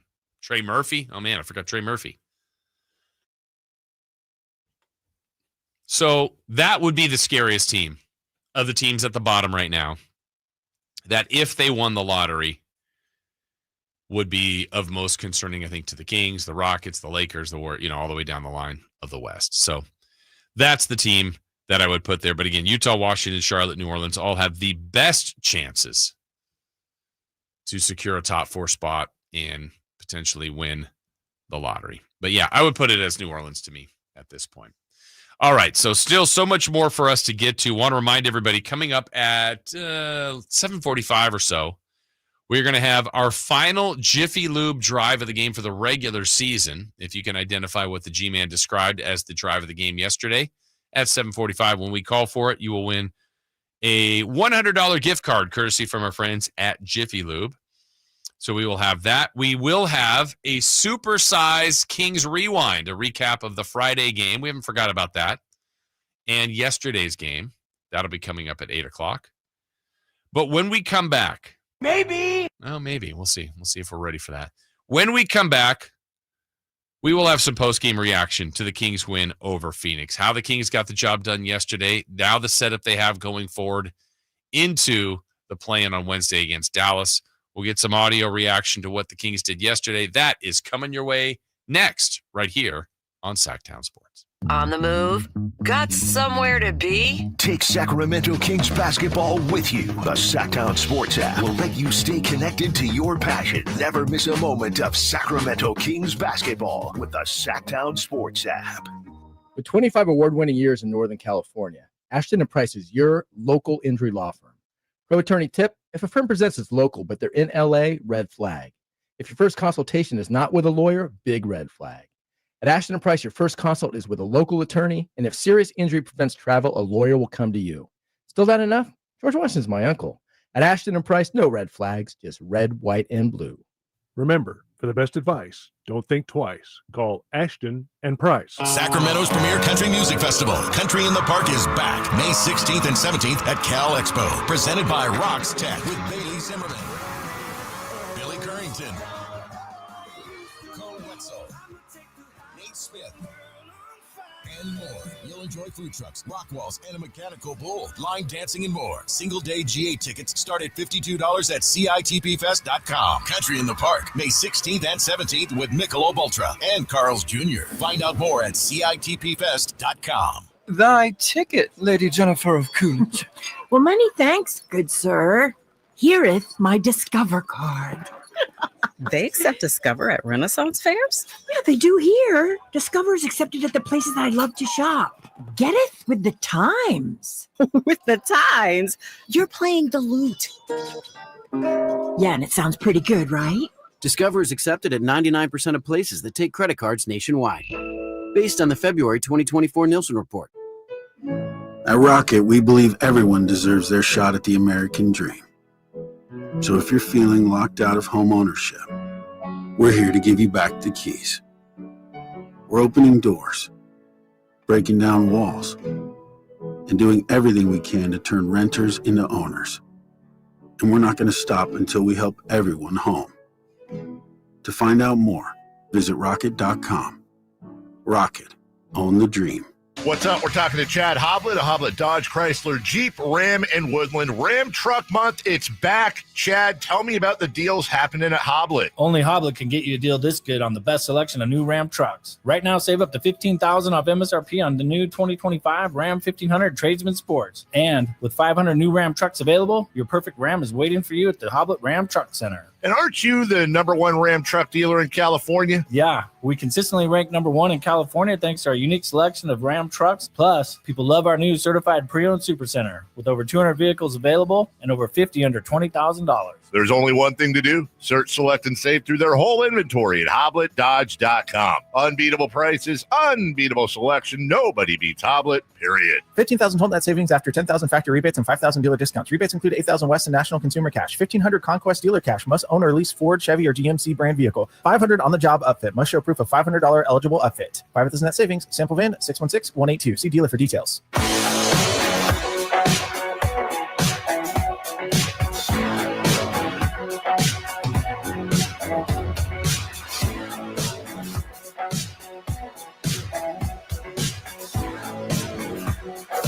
Waking you up with the best in local sports. They just make it interesting, you know? It's the Carmichael Dave Show with Jason Ross on Sacktown Sports. 6 in the shot clock. Gets to the elbow. 2-point range out to Sabonis, going for his third of the afternoon, and he nails it. Domas had been struggling in recent weeks. He had minimized his 3-point shooting because of the struggles, but he's gone 3 for 3 from downtown this afternoon. And welcome back into the show. Jason Ross, Christopher Laud, Carmichael Dave back with us tomorrow here as it's play-in week for the Sacramento Kings. The 82-game season is all wrapped up after the Kings got win number 40. So 40 and 42, was hoping they'd get to 500 or above. They did not reach that mark. And really reflecting back on the season, it has been as up and down, as wild of a ride as I can remember. We said it earlier, and we've said it multiple times. Feels like about 3 different seasons this year for the Kings, from the initial part of the year in camp and up to the Mike Brown firing. Feels like one season. The second one was a short one that when Doug took over and De'Aaron was still here.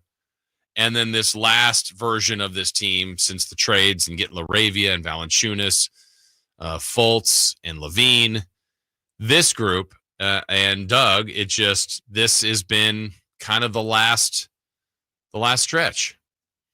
And so watching all those things transpire, the losing streaks, the winning streaks, the good wins, the bad losses, the frustrating games, the games where they're getting blown out, the close calls that they could have had, some of those that they started to eke out. You're watching DeRozan hit benchmarks throughout his time as a King.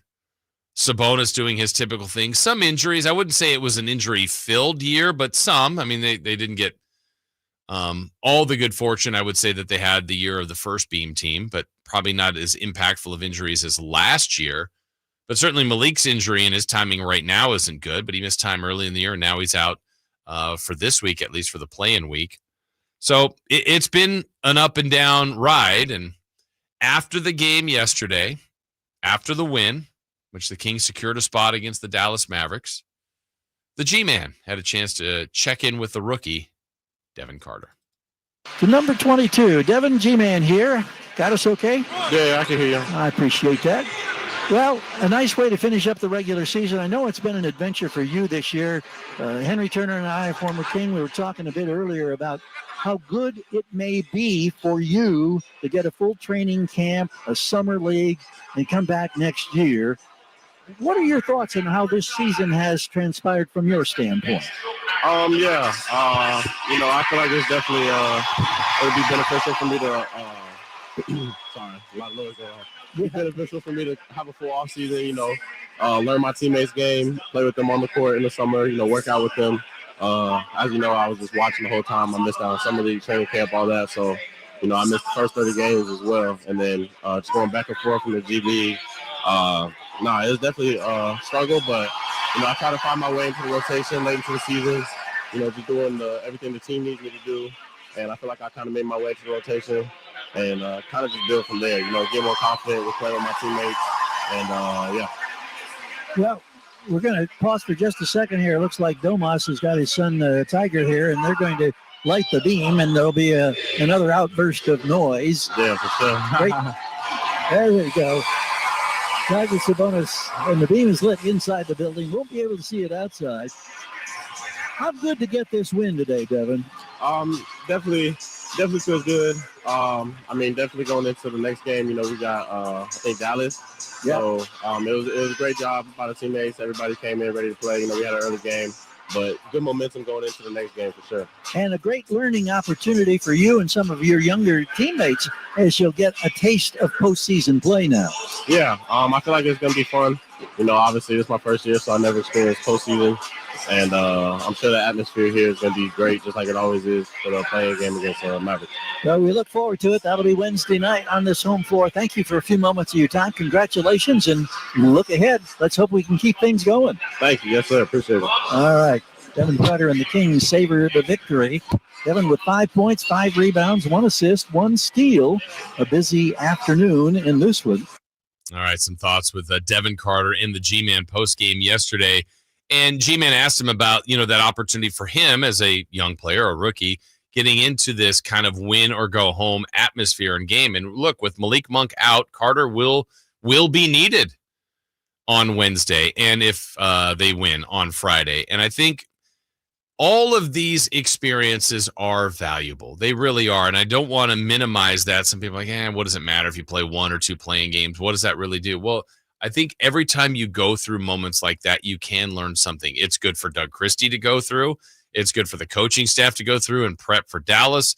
It's good for, even if you've been in this before, like Valanciunas, who's been in the most play-in games of anybody ever, it's still valuable. And I think the fact that the season didn't end, I love the fact that the Kings will have at least one more home game for the great fans. And the opportunities in front of them. They will have a chance Wednesday to face a Dallas team that is now healthier. They've got that big front court, and I know we'll talk a lot about that over the next couple days with Lively being back, Gafford being back, AD now there. That is a very big front line that they can throw out there. What I do like as kind of an early preview of the matchup is I don't believe going into the game they're as well equipped. Now, they're going to have guys that will be able to guard DeRozan and LaVine. But I think the teams that have bothered this version of the Kings the most has some sort of representation in the middle, like Dallas does, but also big wings. So let's go to like seeing Kawhi Leonard and then having Zubats. So you have Leonard that could guard DeRozan or LaVine, and they mixed in like Derek Jones and some of the lengthy perimeter guys, wings, but also had Zubats in the middle. So some teams may play smaller and not have the middle presence. Dallas has the middle presence. I'm wondering how much they have on the wings, but we'll see. we will see. And I think the Kings' lack of a true point guard going into this will be something to watch, see how Dallas's approach is there. But look, Kings got it done yesterday. They reacted to the win. And let's hear Domantas Sabonis talk about the next step and being in the play-in. We just, we have home court advantage. The fans are going to do their job and give us energy, and we got to lock in. They're a very tough team. Forget about their record. Everyone's back, everyone's healthy, and they're a big physical team, and we're going to have to really figure out how to get this done. Yeah, I mean, the Kings swept the Mavs 3-0, but again, I think that's irrelevant at this point. So being ready for Dallas, having a couple days. I know the Kings had sent advanced scouts to watch the Mavs. I'm sure the Mavs had done the same to watch the Kings, knowing that these were going to be the two teams that were playing. And everything from that point on, like, this is the most amount of prep the Kings are going to have for their next couple opponents, if there are more opponents, right? They played yesterday. They'll have today, tomorrow, and they'll play Wednesday against Dallas. If they were to win that game, then they play Friday in San Francisco or in Memphis. And if they happen to win that, they're going to play Sunday afternoon in OKC, game 1. So that's what the week could look like if the Kings max it out. Obviously, if they lose anywhere along the way, it's over. It's a wrap. So what Wednesday, and then if they get to Friday, what those two games are equivalents to game 7. They don't have the same kind of drama of a series that you've seen play out for 6 games, but it's the win or go home mentality. And, we'll see what the Kings are made of. At times this year, they look like they can beat just about anybody. We've seen that. Unfortunately, we've seen a team that looks like they can lose to absolutely anybody as well. They've proven that. And when you're basically a 500 team, that's who you are. So kind of feeding off that, let's hear Domantas Sabonis talk about just the twists and turns and the ups and downs that this season presented. It's been a lot of ups and downs. A lot of things happened in 1 year. And like you said, we ended up getting 40. It's not the number we wanted or the seed we wanted. But I feel like we're playing our best basketball these last 6, 7 games, 8 games, and we got to use that momentum into the play-ins. I will say I agree with some of that too about playing some of their best basketball. I didn't love the overall part of yesterday's game from the first group. I thought they were okay. But the way they played against the Clippers in a loss, the way they played against the Nuggets in a loss, still gave me hope that, look, this team is playing the right way right now. I look at the back end of that road trip where they finally got a win in Charlotte and then beat Cleveland and Detroit. It gives you a little bit of belief. And I think more importantly, they have some belief that, look, if Levine and DeRozan and Sabonis are playing well, they got a shot. They really do. Now, if they don't, then you need Lyles and Carter and Keegan and Ellis to really shine. It's possible, but I think you need those 3 guys, when I'm speaking of Levine, DeRozan, and Sabonis, to be really, really good. And if they are, they do have their chances. Now, those other guys I was talking about, let's hear Sabonis talk about them. Let's first start with the play of JV, Jonas Valanciunas. It was amazing. He works hard. He's a professional. He does his job, and he just has so much fun on the court. I think everyone sees it after every basket. So, it's great to see him enjoying his time. How about his last basket? Everybody get a look at that dunk he had, where it was basically a clear run to the lane, little style points, arm up, elbow out. I think Karl Malone used to do that dunk. It was nice. Nice by Valanciunas. More from Sabonis on his teammates, and this one specifically, Keon Ellis, who's really blossomed into his role of a defensive stud, but also don't minimize his offense. It's amazing. He's knocking down shots on defense, doing everything for us. He cleans up so many mistakes for us, and that has definitely helped us get where we are today. All right, a little more post-game reaction. Domantas Sabonis, we mentioned earlier, knocked down all 4 of his 3-pointers. It's been an area of his game that he's really improved. A lot of summers, a lot of work, a lot of summers with Doug. Just trusting it. Sometimes it doesn't happen overnight. You just got to keep doing it, and hopefully I can keep it up. Into next season, postseason, and the rest of my career. All right, those are the thoughts from Domantas Sabonis. All right, now let's hear from Keon Ellis. Keon was also at the podium yesterday. Keon ended in his typical impactful way, helping in multiple ways for this team. Let's see, 9 points, 2 boards, 3 assists, had a steal, 2 blocks. positive on the plus minus. And now that this team is here, talks about going into the play-in. I think we feel good. The last couple of games, we've been playing some good basketball, played some good teams, some playoff teams. So the effort and energy and our focus, everything is there, But some games we come up with wins, some games we haven't. But I think everything's there for us in those games. And then one last one from Keon. Based on what they did, it is the 9-10 matchup, but the Kings do have home court. Keon talks about playing in front of the fans at G1C. I mean, I think it's huge just from a standpoint of it's a home court advantage. You don't have to travel, go anywhere else, play in front of your home crowd, a familiar place, and you got the fans behind you. So a lot of those factors, you think about when before the game tonight. So definitely still have to come out and get the win regardless as to, whatever the other team had going on. So definitely good to solidify the win and make sure we have that home court advantage in that first one. Well, they've got it. Now, what will they do with it? We'll talk more about that coming up. Still to come, the supersized Kings Rewind from the weekend. That's coming up at the top of the hour. But next, your chance right now, 339-1140. That's 916-339-1140 or 1-800-920-1140. Do you know what the drive of the game was yesterday if you were listening to the G-Man on the call and identify our Jiffy Lube drive of the game? First one to do so, you will be a winner of a $100 gift card courtesy of our friends from Jiffy Lube. So we talk about the Kings lighting the beam one final time. Who gets your game ball from yesterday's game and our Jiffy Lube drive of the game? We've got all that next on Sacktown Sports. The Sacktown Sports 1140 newsletter. Right to your email. Get your latest on the Sacramento Kings, UC Davis, and Sac State with the Sacktown Sports 1140 newsletter. Visit SacktownSports.com to join. When I want to stretch out after a long day, my sofa needs to be comfortable. But it also needs to look attractive and inviting when guests come to visit. Hi, I'm Frank LaRosa with a word about Naturewood Home Furnishings. We spend so much time on our living room sofas that we forget they're a focal point and a hint to our decorating tastes. Right now, during Naturewood Home Furnishings sofa sale, you can save on every sofa, including gallery-exclusive custom-ordered flex steel furniture. Whether you're interested in a new sofa, sectional, or recliner, you can choose from hundreds of colors and fabrics. Nobody has more styles and choices than Naturewood Home Furnishings. And when it comes right down to it, it's all about choices and always about quality. Shop Naturewood for the look you love at a price you'll love even more.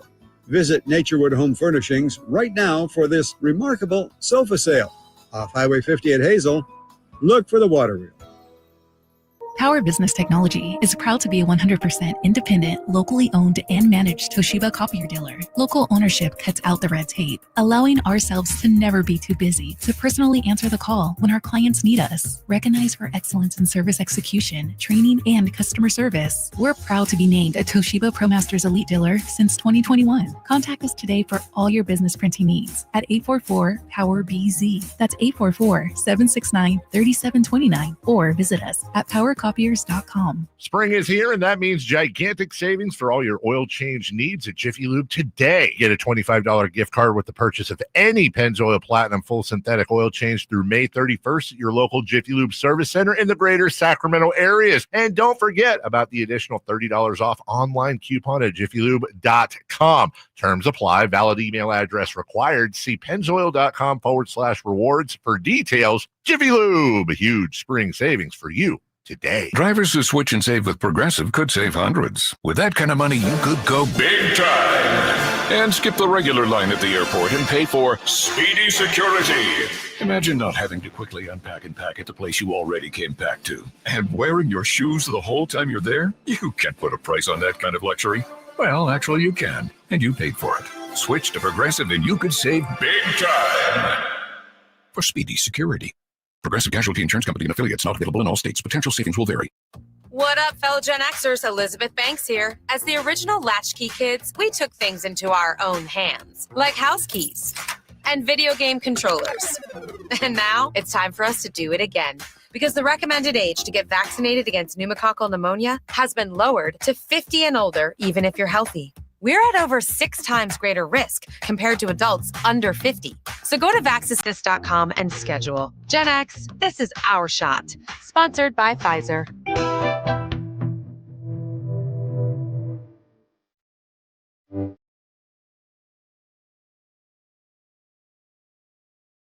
the only place in the morning to get your sports fix. The Carmichael Dave Show with Jason Ross. In the lane, the teardrop floater is too strong. Keegan Murray with a rebound. Got Levine in the far wing. Keegan comes to the near left side. Bangs inside. Bullies his way right through. Grayson Allen for the layup. Well, if we hadn't done our Jiffy Lube drive of the game a moment ago, that certainly would have qualified. We talk about a strong, aggressive take by Keegan Murray. Yeah, see, that was the G-Man. They had already done it, so there's your hint. That was not the drive of the game. But Keegan bully ball there. That was nice yesterday to see him do that. Want more of that from Keegan. He ended with 6 points, 7 boards, 2 assists. The Kings win. In limited minutes, they were able to kind of cruise into victory. So good news there yesterday as Sacramento got the win. All right, it is that time to identify our Jiffy Lube drive of the game, 916-339-1140 or 1-800-920-1140.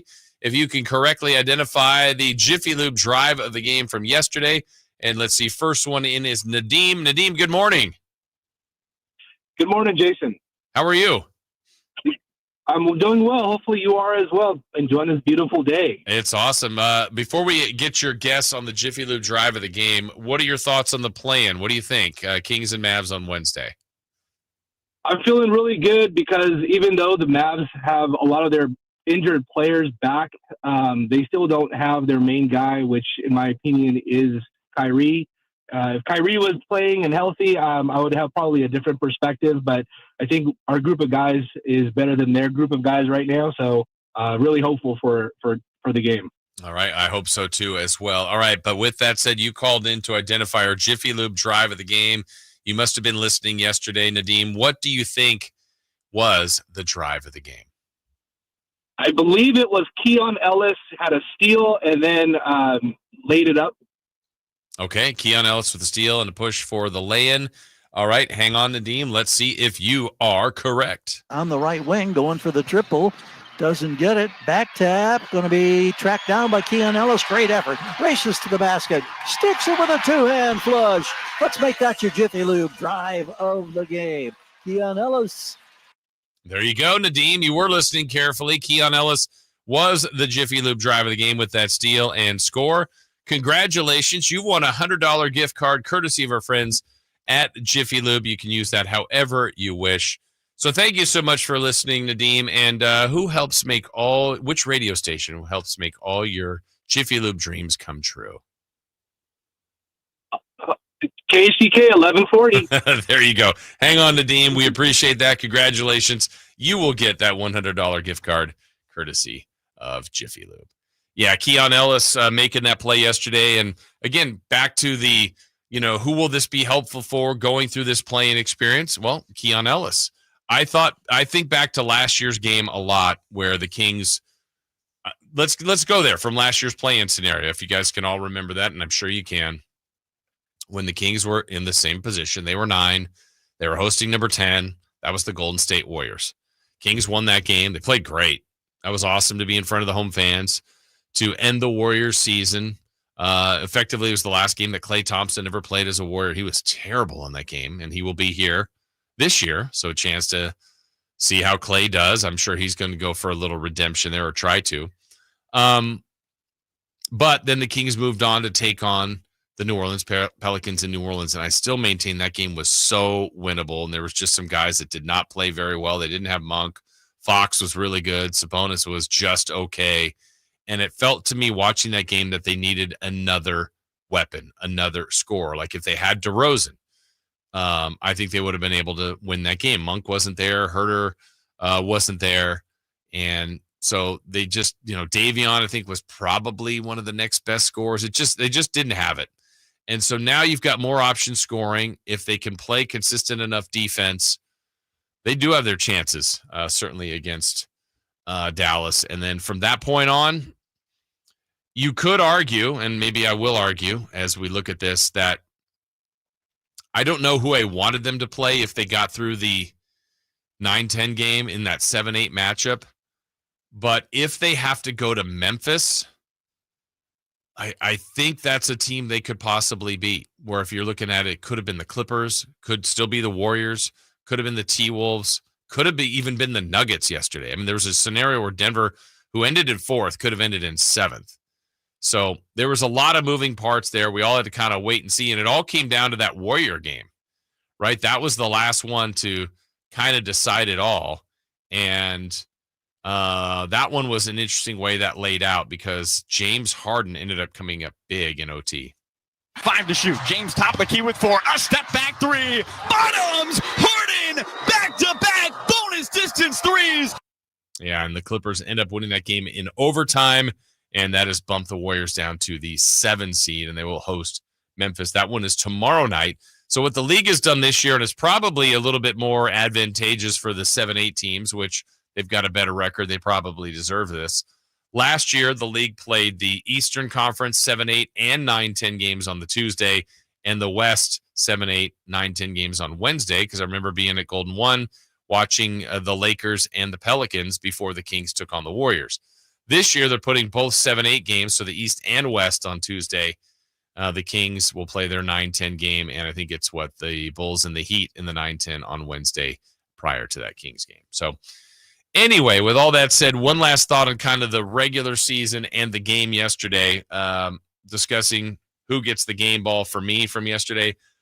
It certainly to me was someone from the bench, and I'm going to go with Valanciunas. Valanciunas was awesome yesterday. And you think about the efficiency of what he was able to do.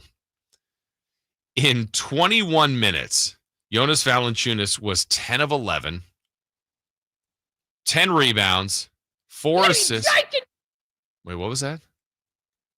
Did that sneak in there somewhere? 10 of 11, 10 rebounds, 4 assists, and 22 points. Turned the ball over twice. He was great. To me, it's got to go Valanciunas. And when they're playing Dallas on Wednesday with the big front line that they have, I don't know if we'll see Sabonis with Valanciunas some, if we'll see Valanciunas play a lot off the bench, or if the Kings elect to kind of counter the size of Dallas and play small. These are all options that Doug Christie and the coaching staff will have. But I think this was one of the very few moves that we kind of probably had consensus from media members, from people on social media saying, gosh, if there's any way the Sacramento Kings can get Jonas Valanciunas, and for what it cost them, for what he's producing, and the fact that he's signed going forward, I really like him as an addition for the Kings. You can also see, like we always say, when you get a player from another team, more times than not, people are so excited about what they can bring. Then when you get them on your team, now you get to watch them play all the time, and you see the strengths and you see the deficiencies. The warts come out, right? Well, there's some teams where some of the big matchups that are so mobile and can get around, where you go, oh, Valanciunas doesn't have the same kind of impact in this kind of game. But then there's other nights where you go, man, it's such a luxury to have a backup big like Jonas Valanciunas. And it's just such an upgrade from Alex Len or others that they've used in the past, in the recent past, right? So to have a guy like Valanciunas in there that really, if you're going to play him 5 minutes to 25 minutes, is going to give you things that your team needs. And for Doug Christie to be able to call on him off the bench, they went to him early, he produced, then went to him in the second half, he produced. And I thought that bench group, or that core group of 4 that was Valanciunas, Lyles, Carter, and Ellis, I think, was one of the 4. And then they either mixed in one more starter or someone else off the bench.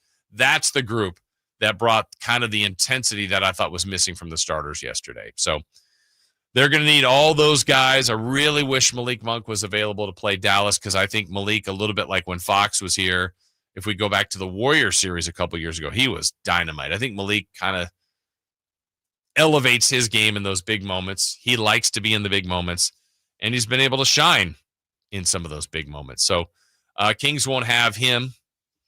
LaRavia, I know when on Friday there were multiple reports like he's getting really, really close. So hopefully LaRavia may be able to go some point this week if the Kings can certainly extend things. All right, still to come. When we start the 8 o'clock hour, there were 2 games over the weekend, so we've got to recap them in our version. In our version of that. Still working on it, as you could tell. Are you still to the minute? Are we going to be like a last-minute rewind? We'll see. Okay.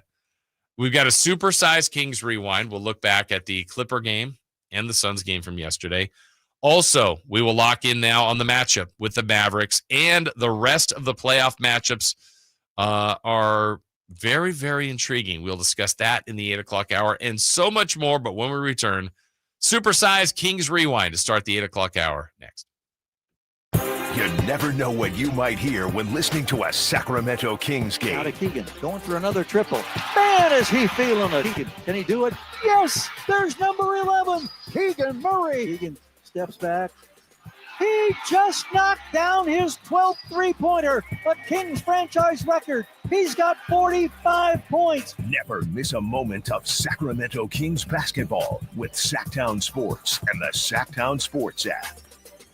For more than half a century, contractors and trade professionals have relied on WeatherGuard for heavy-duty truck and van storage equipment, not just to protect their tools, but to protect their professional reputations. Whether it's inside or outside of work vehicles, a WeatherGuard badge means pros can trust that their hard-earned name is in good hands. Since 1968 and every day since, WeatherGuard has been protecting anything it takes to build a professional reputation. WeatherGuard, established in 1968, proven every day.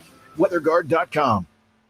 It's Carmichael Dave talking to you about my good friends at American Energy. You're in the Sacramento area. You know how the seasons work. They are a-changing right now. So American Energy wants to help you stay warm for the rest of the cold season, but help you stay cool during the warm season. Best way to do that, make sure your system is operating safely. So right now is the time to take advantage of half off a tune-up, $24.50. They cut that right in half, and if you want a diagnostic, guess what? You can't beat free. If it's free, it's me, and now it can be you. And also, it's the end of the season blowout. $4,000 off a new system plus any rebates. That $4,000, that's a direct drop from the sticker price. It's a great deal. Check them out at theaeway.com or an instant quote, or give them a call at 916-520-9990. That's 916-520-9990. Tell them your good buddy Carmichael Dave sent you. Call 916-520-9990 now. It's a myth to think you don't play golf well enough to get fitted for golf clubs. The professionals at the Hagen Oaks Player Performance Studio would argue that playing the game with golf clubs properly fitted to your body and swing characteristics is the best way to improve your game and have more fun on the golf course. With a professional staff of fitters, all the major brands of equipment, and cutting-edge technology featuring TrackMan, the indoor-outdoor Hagen Oaks Player Performance Studio is worth a look. See for yourself, Fulton Avenue at the Cap City Freeway. Schedule your fitting at 916-808-2531, 808-2531. Whether you're shaping up a small yard or tackling serious acreage, Steel walk-behind zero-turn and stand-on mowers are built to get the job done. Shop online or at your local Steel dealer. Steel. Let's go mow. Available at participating dealers. How can you free your team from time-consuming office tasks? Amazon Business. Smart business buying tools enable buyers to find and purchase items fast so they can focus on strategy and growth. Free up your team and focus on your future. Learn more at AmazonBusiness.com.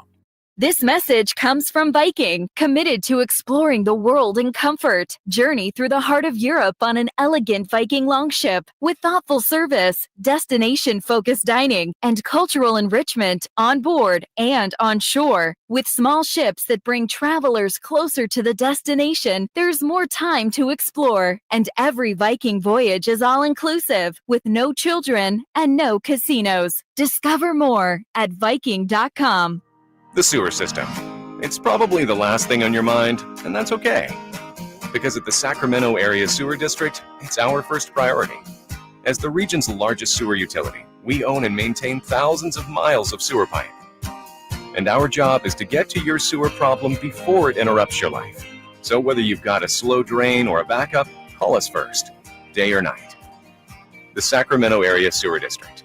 It's a dirty job, but we're happy to do it. The impact of a meal goes well beyond feeding our bodies, because when people don't have to worry about where their next meal is coming from, they can truly thrive, like Marta. And now we'll hear from our class valedictorian, who with our hard work never ceases to amaze us. Please welcome Marta Moreno.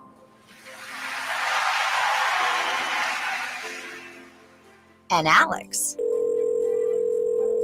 Hey, Alex, how did the interview go? I did it. I got the job. I can't believe it. I knew it. Let's meet up later to celebrate. And Diego. Mom, I got first place at the science fair with my volcano project. That's amazing, sweetie. Congratulations. Because when people are fed, futures are nourished, and everyone deserves to live a full life. Join the movement to end hunger at feedingamerica.org/actnow. feedingamerica.org/actnow. A public service announcement brought to you by Feeding America and the Ad Council. Sacramento Kings basketball. Two-hand rip from down by Devin Carter. The run to the playoffs. Keegan Murray throws it ahead. Wiles with a two-hand flush. What a great sequence defensively for Sacramento. On Sacktown Sports 1140. The Carmichael Dave Show. He's on the microphone when he's not on the microphone. He's playing a song, and when he's not playing a song, he's on the microphone, and then boom. With Jason Ross. No, he didn't. Yes, he did. Call or text at 916-339-1140. It's the Carmichael Dave Show with Jason Ross on Sacktown Sports.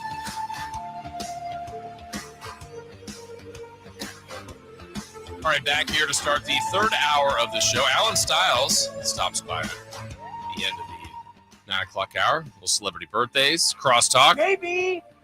Yeah, you know what? Maybe. Did he make it back? Is he in town? I can confirm he did. Saw him at the game yesterday.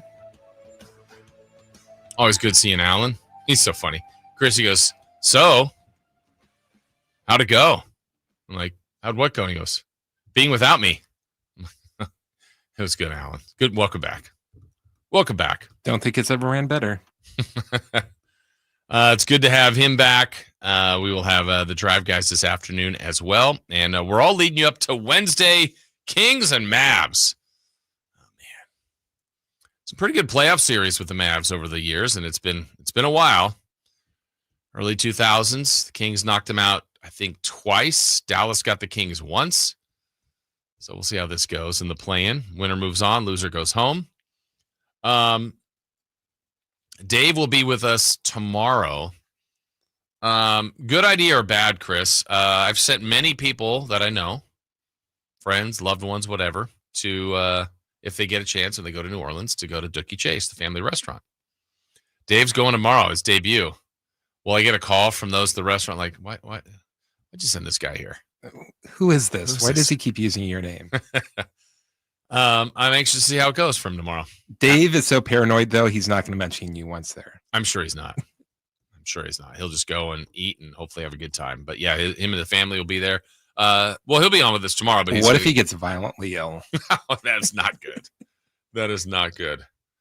Hopefully it was before. I won't be making it sound like your family poisoned him. Well, there's a chance. I hope a chance. So yeah, we'll get a report from him on Wednesday once he goes tomorrow. But Dave will be back with us tomorrow. We look forward to that. But it is also another time that we always look forward to. The Kings played a game on Friday.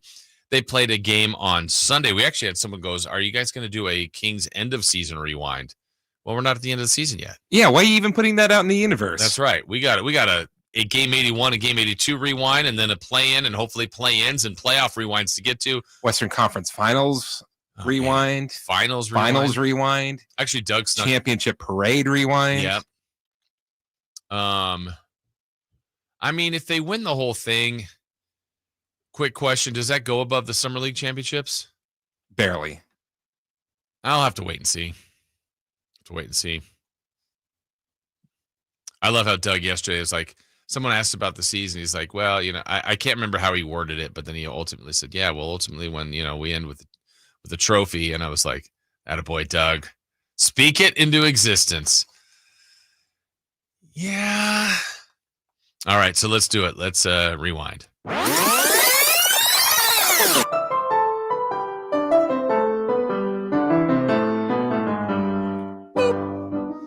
Well, game 81. Yeah, game 81 was Friday night in Golden One Center, in which the Kings were facing the Los Angeles Clippers. I can't wait to kill you. The Kings began the night with a magic number of 1, meaning a Kings win or a Dallas loss. and they would clinch the 9 seed and a home game against the Mavericks next Wednesday. This magic moment. Wow, these are quick. On the season, Sacramento was 0 for LA as they had been swept by the Lakers and winless so far against the Clippers. I hate you. I hate you. Man, a lot of hate to start the rewind. Sacramento started quickly and built a mini 5-point lead after the first quarter, 29-24. Yeah. Mini lead. Meanwhile, in Dallas, the Mavericks were playing their home finale against Toronto, and the Raptors looked like they shouldn't have even made it through customs. They were down big, and it was clear the Kings were not going to get any help. Hey, wait, whoa. Hey, I don't need your help. I can do it myself. Wow, what's that from? Scary Movie 2. Scary Movie 2? Uh-huh. I guess I saw it, but would not have. I was thinking that was somewhere else. All right. The second quarter, you thought of Scary Movie 2 right there. Yes. Amazing. The second quarter, the Kings were in the sharing mood as they turned the ball over 7 times in the quarter, paired with a hoop by Kawhi Leonard just before the half, and the Clippers led by 1. You gotta be joking me! In the third quarter, Clippers super scorer Norman Powell went to the line and missed twice to give the Kings fans a slice. Pizza, going tummy, me so hungry. The Clippers' 5-point third quarter lead ballooned to 10 with under 5 minutes to go in the game, and it wasn't looking good for the Kings. Stop it. Get some help. Well, DeMar DeRozan was slow to get going, but he did turn it up in the fourth and move past Reggie Miller for 25th place all-time in NBA scoring. I'm glad D-Rose came home. Y'all didn't deserve him neither. Zach LaVine would bury a couple of threes in a row and pulled the Kings to within 1 possession. LaVine. There we go. James Harden would leave the door open as well, going 1 for 2 from the foul line 2 times in a row, then proceeded to throw the ball an inbound away to Keegan Murray, who got the steal and called the final timeout. Vindication! Down 1 with 2.2 to go, the Kings had one chance to send the home fans happy and light the beam. I had the ball with 3 seconds left. Then Belding starts yelling, "Shoot your hopes and dreams." By the time I realized he meant the ball, the game was over.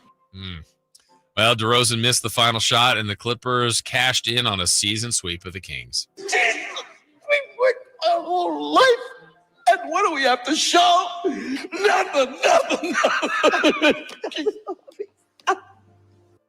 Well, that leaves the magic number at 1, and everything would have to be resolved in Game 82. That's right! We can't have anyone freak out there, okay?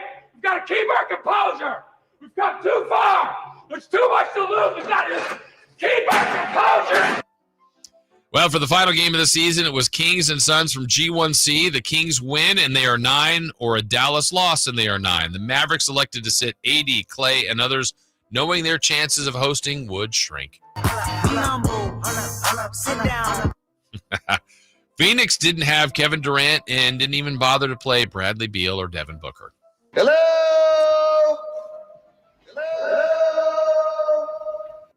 Well, the Kings did trail 3-0. The game was tied then at 3, and that would be the only time they trailed and the only time the game was tied. I think that it was that I'm gonna watch it later. Sacramento got the lead, but really couldn't put the Suns away. Hanging around. Kid's got alligator blood.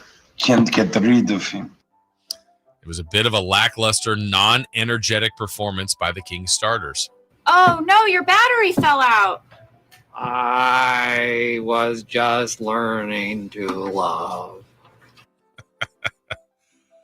Well, the spark came from a group of Ellis. Give me that. Carter. Mr. Carter. Valanciunas. We have the meat. Nice. And Lyles. He was an unlikely rebel. And to me, he's our greatest Canadian. After just a 3-point halftime lead, that group helped launch the Kings into a more comfortable space. I ain't taking a rocket. In the third quarter, 2 missed free throws by Phoenix Suns bench player Ty Washington, and it was more Mountain Mike's Pizza for the fans. Pizza! pizza, going Tommy. Me so hungry, me so hungry. Double-doubles by Sabonis and Valanciunas provided the Kings with what they needed. We have the meat. Nice. Kings coach Doug Christie won another challenge. In fact, for DC, that's 12 consecutive correct challenges. What happened here was a miracle, and I want you to acknowledge it. All right, it was a miracle. He would lose the streak after that, by the way. With Dallas getting blown out and the Kings getting separation, it was time to bring it home. Wow, really quick. The deep bench closed the deal with Doug McDermott knocking down multiple threes. I'm loving it. The Kings win by 11. They secure the 9th seed and one more regular season beam. Up next, the 4th matchup of the season with the Dallas Mavericks in a win-or-go-home play-in game on Wednesday. We will be there with bells on. Absolutely not, McGruber. Sir, I'm not going to wear bells. Well done, Chris. There you go. It's a one-person sitting ovation. They're going crazy. Oh, I love the rewind. Well done. Can I do this one again? I'm going to put you on your, see if you can pick up where I'm going. The spark came from a group of Ellis. Give me that. Carter. Mr. Carter. Valanciunas. We have the meat. And Lyles. He was an unlikely rebel. And to me, he's our greatest Canadian. Love it. Well done. You said it was going to be good. I agree. I approve. Kid tested, mother approved. Well done, Chris. Well done. All right, so there you go. That's how it played out over the weekend, Friday and Saturday. You know, I said that earlier about the Kings getting a look at Memphis if they win and if Memphis loses to the Warriors. I did leave the game on Friday night as we played a little bit back on that, and we probably talked more about the Suns game than the Clippers game. You know, hoping that DeRozan would make that final shot. He didn't. But driving home, I was thinking, you know what? In a roundabout way, this actually might be better for the Kings. Now, look, they would have won, gotten the 9 seed. Maybe they could have just played all bench players yesterday and had one more day of rest. And when Sabonis took that weird misstep in the first quarter, I thought, oh, my goodness. No. He was fine. But I thought, you know, getting the Clippers kind of out of their bracket might not be a bad idea. And the Clippers still had to win yesterday, which they did. And getting Memphis over there, I don't love that the Warriors are potentially there. Again, this is all pending the Kings beat Dallas. If they don't, none of this even matters. But I don't know. Things happen for a reason. And just kind of looking ahead, I go, that might help. That might help, but we shall see. All right, so there you go. That is our supersized rewind. When we return, let's lock in. It's here. It's Kings and Mavs. They've played 3 times in the regular season. They've met in the postseason before, and now they're going to meet again in a one-game play-in, the 9-10 matchup on Wednesday. Let's discuss it next. You never know what you might hear when listening to a Sacramento Kings game. Out of Keegan, going for another triple. Man, is he feeling it. Keegan, can he do it? Yes, there's number 11, Keegan Murray. Keegan steps back. He just knocked down his 12th three-pointer, a Kings franchise record. He's got 45 points. Never miss a moment of Sacramento Kings basketball with Sacktown Sports and the Sacktown Sports app. With 25 award-winning years in Northern California, Ashton & Price is your local injury law firm. Pro attorney tip, if a firm presents as local but they're in LA, red flag. If your first consultation is not with a lawyer, big red flag. At Ashton & Price, your first consult is with a local attorney, and if serious injury prevents travel, a lawyer will come to you. Still not enough? George Washington's my uncle. At Ashton & Price, no red flags, just red, white, and blue. Remember, for the best advice, Don't think twice. Call Ashton and Price. Power Business Technology is proud to be a 100% independent, locally owned and managed Toshiba copier dealer. Local ownership cuts out the red tape, allowing ourselves to never be too busy to personally answer the call when our clients need us. Recognized for excellence in service execution, training, and customer service, we're proud to be named a Toshiba ProMasters Elite dealer since 2021. Contact us today for all your business printing needs at 844-POWER-BZ. That's 844-769-3729, or visit us at powercopiers.com.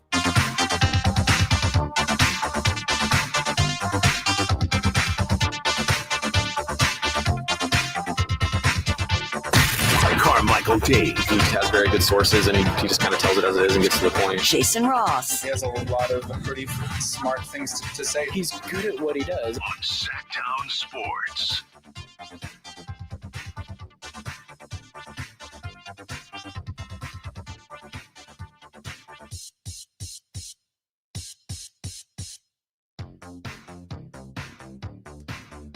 All right, back here on the show, and we do have some breaking news.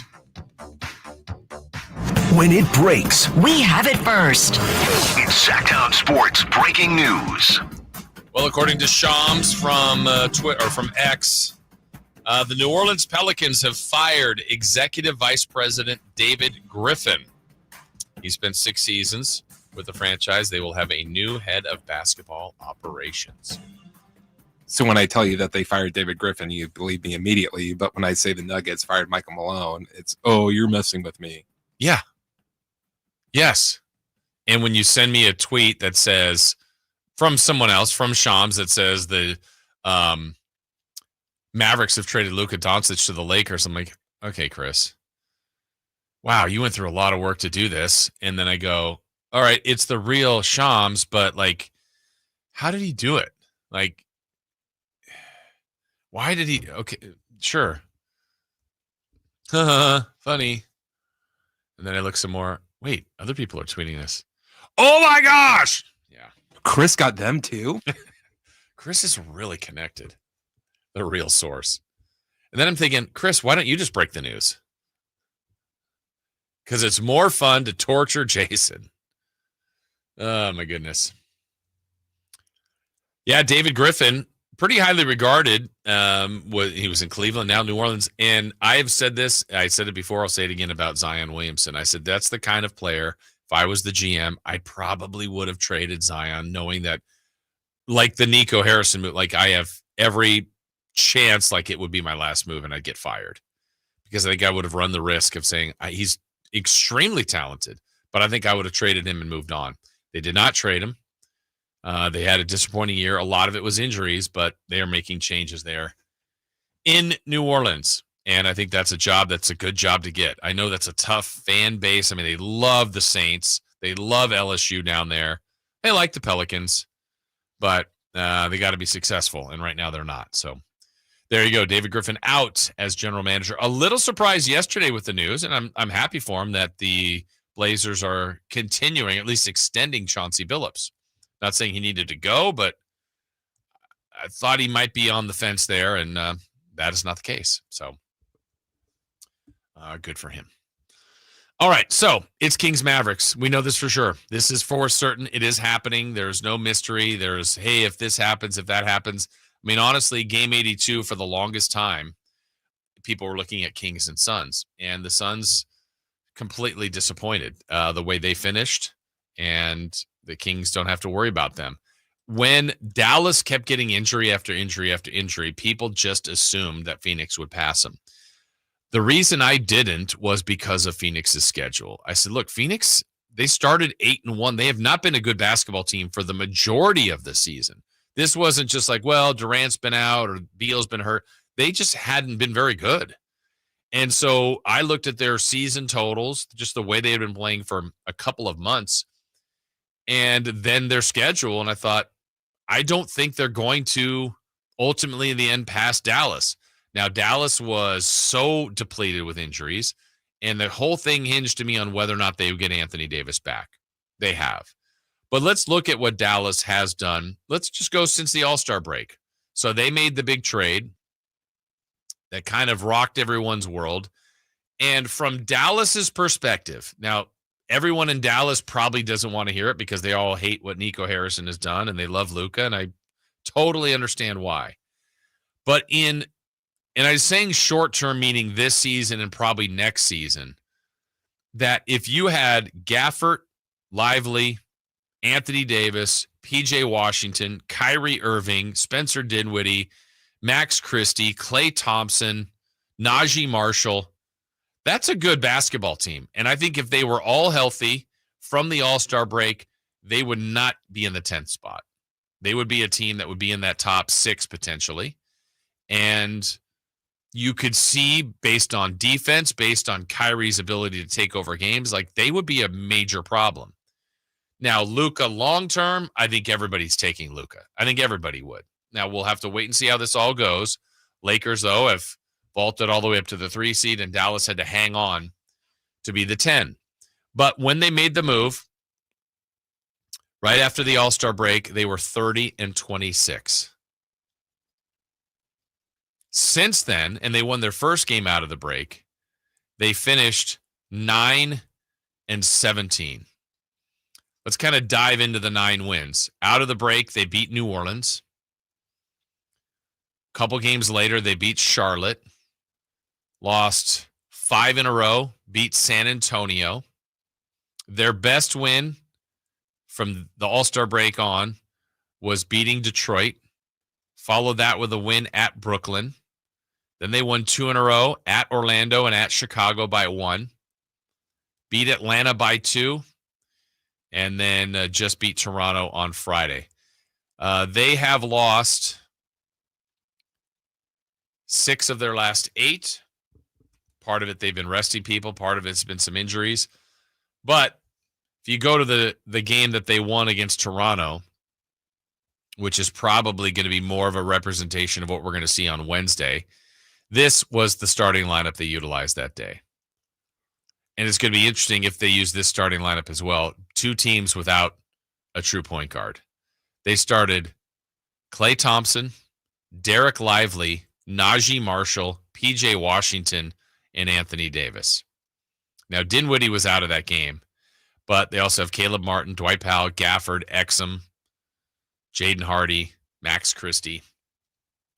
It's a good team, guys. I mean, I don't want people to think, look, they only had 1 less win than the Kings. So, I think when you look at seeding, just eliminate that from your thought process. It's almost like 2 years ago when the Kings were the 3 seed and the Warriors were the 6. They were separated by 2 games. So not a big difference when you get to this point on that part of it. Dallas has 17 road wins, so under 500 on the road. Kings beat them all 3 times this season, but it's been a while since they've played them. In fact, I don't think they ever played them with Luka this year. I think he missed the first 2 times they played, and then the last time he certainly wasn't a Maverick, and that's the game Kyrie Irving got hurt, and he will not be available. It was an awful injury for him, and I hated to see that happen. So when you're looking at it, I think this game is going to be about Dallas's size and their ability to rebound, to protect the rim. And to me, for the Kings, it's going to be, I think they need to play with pace. I think they need to run Dallas a little bit. I think I know they like to shoot 3-pointers, the Kings, though that's slowed down a bit. I think the 2-point game is going to be big. I think DeMar DeRozan's ability to be the king of the midi committee, and the same with Zach LaVine at times, though he can extend out and shoot threes. I think those 2 guys are going to be really critical, because if I look at that lineup right there, I'm guessing they would put someone like Najee Marshall and probably Klay Thompson on DeRozan and LaVine. That's just a guess. Now, we might see some other tweaks by them, at least from that final starting lineup. AD and Sabonis, we know famously forever what Sabonis was undefeated against AD. Well, Sabonis hasn't beaten AD this year. The 4 times as a Laker, AD beat the Kings. AD and LeBron and others. So that streak is gone. AD had a triple-double in his last game that he played. So I think rebounding differential, the Kings' shooting percentage. And then to me, it's Sacramento and their turnovers. If they protect the basketball well enough and don't have those to me, their turnovers when they're bad come in clumps, right? Clumps. And it's 3 times in 4 possessions, and maybe a 2 or 3 point deficit is all of a sudden 12. And you're going, what just happened? How did this game get this, blown open like this? So as I look at this, I look at that same kind of situation, that limit the turnovers, play with pace, utilize that home crowd. I mean, again, that's why you got the 9. It's not this huge nod, one more win than Dallas, but you are the 9 seed. You do get to host. Knowing the sense of desperation, like Doug's already got his non-negotiables, effort, energy, and sometimes, look, it's not always there. But I mean, the cliche is the same for Dallas. There's no tomorrow. There's no other game to worry about. There's no resting. There's no preserving minutes. You're not even thinking about Friday. The odd part is, since the 7-8 game is Tuesday, is tomorrow, both Dallas and Sacramento will know where they have to go. So if the Warriors win, they move into the 7 seed. Memphis would be hosting the Dallas-Sacramento winner. Obviously, if it's vice versa, they would know that they have to go to Golden State, to San Francisco. So they're going to know what's on the line. And I expect whatever the best version of the Dallas Mavericks is for them to have it on Wednesday, and the Kings better have the same. Like I said, Dallas has not played that well going in. They haven't had their group together very much. The Kings have had it more than Dallas, and I expect us to see DeRozan, Murray, Sabonis, Levine, and Ellis as the starters, playing Valanciunas, playing Lyles, playing Carter, maybe LaRavia if he's available. And you got to go down swinging and see what you got. And if you lose, give it your best. If you win, hopefully you gave it your best and you advance. I mean, it really doesn't matter how. It doesn't have to be pretty. It could be the best game. Like last year's play-in, the Kings were awesome. The Kings were awesome against the Warriors. Not as great against the Pelicans, obviously, but we know this team is very capable of putting it together. I do like the way they've played for the most part for the last week and a half or so. So we will see. All right, how about the rest of the playoff matchups? There's some really intriguing matchups. Had the Warriors won yesterday, I think ESPN would have exploded because we would have had the Warriors and the Lakers, and they both can't win the championship. One of them would have been eliminated, but we didn't get that. So what else do we have? What's set? What can we look ahead to? We'll look at the other playoff matchups in the East and in the West when we come back on Sacktown Sports. On the move? Got somewhere to be? Take Sacramento Kings basketball with you. The Sacktown Sports app will let you stay connected to your passion. Never miss a moment of Sacramento Kings basketball with the Sacktown Sports app. Wesley Financial Group is not a law firm. Are you a victim of the timeshare trap and think there's no way out? I'm Chuck McDowell, founder of Wesley Financial Group, the original timeshare cancellation expert. And I'm here to tell you that there is a way out. All you need to do is give my office a call. I will send you a timeshare exit information kit absolutely free, explaining how the timeshare industry works and your options for cancellation. Call Wesley now for your free info kit. 800-902-5454. 800-902-5454. Whoa, it's you, the Capital One Bank guy. That's what they call me. Mind if I get a selfie? Yeah, sure thing. Say no fees or minimums on your Capital One checking account. Wow, that's a keeper. So, where are you heading? I'm off to spread the good news that Capital One helps people keep more money in their wallet with no overdraft fees. Oh, you're the best Capital One Bank guy. Hey, mind if I get a selfie? Sure. Say, Capital One, what's in your wallet? Terms apply. See CapitalOne.com/bank for details. Capital One NA, member FDIC. Come check out Capital Casino, Sacramento's #1 poker room with the most variety of table games in the region in a safe and friendly environment. Plenty of well-lit parking available, conveniently located in downtown Sacramento. And remember, Capital Casino has the best food, the best service, and the best action. 411 North 16th Street in downtown Sacramento. For more information, log on to capital-casino.com and please gamble responsibly. 1-800-GAMBLER. Hello, Sacramento. I'm Emran Pilati, owner of True Sports Cards and Collectible Store here in Rockland, California, and the host of the True Sports Cards Show that airs right here on Sacktown Sports 1140 every Saturday from 10 to 11 a.m., where we discuss the latest trends, hottest products, and deliver exclusive interviews with other industry leaders. And don't forget to visit our shop, True Sports Cards, at 6661 Stanford Ranch Road in Rockland and see what we have for all your sports card and memorabilia needs.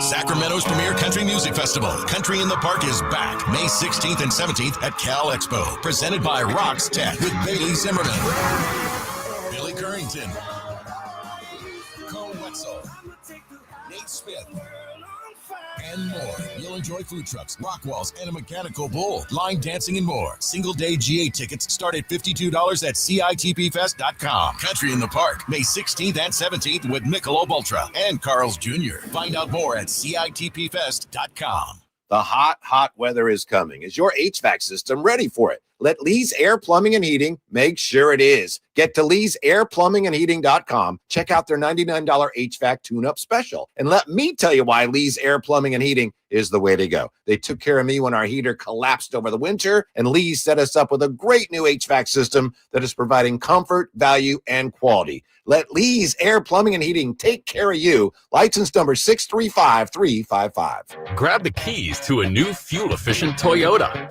More miles, fewer fill-ups.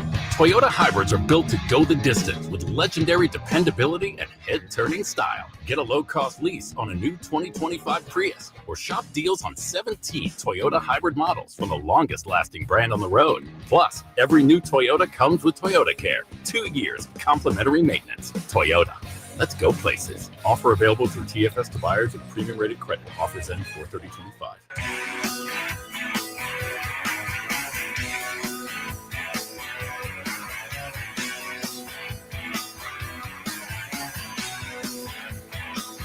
The Carmichael Dave Show with Jason Ross. Call or text at 916-339-1140 on Sacktown Sports. Nuggets blow out the Houston Rockets. Scoreboard won't show a blowout, but it actually was. Denver wins at 126-111. Denver locks up the number 4 seed in the Western Conference. Harden, who has been the MVP of the season, will close the regular season with 12 overtime points, and the Clippers catch the current when it counts and sail into the playoffs. They take down Golden State 124-119. A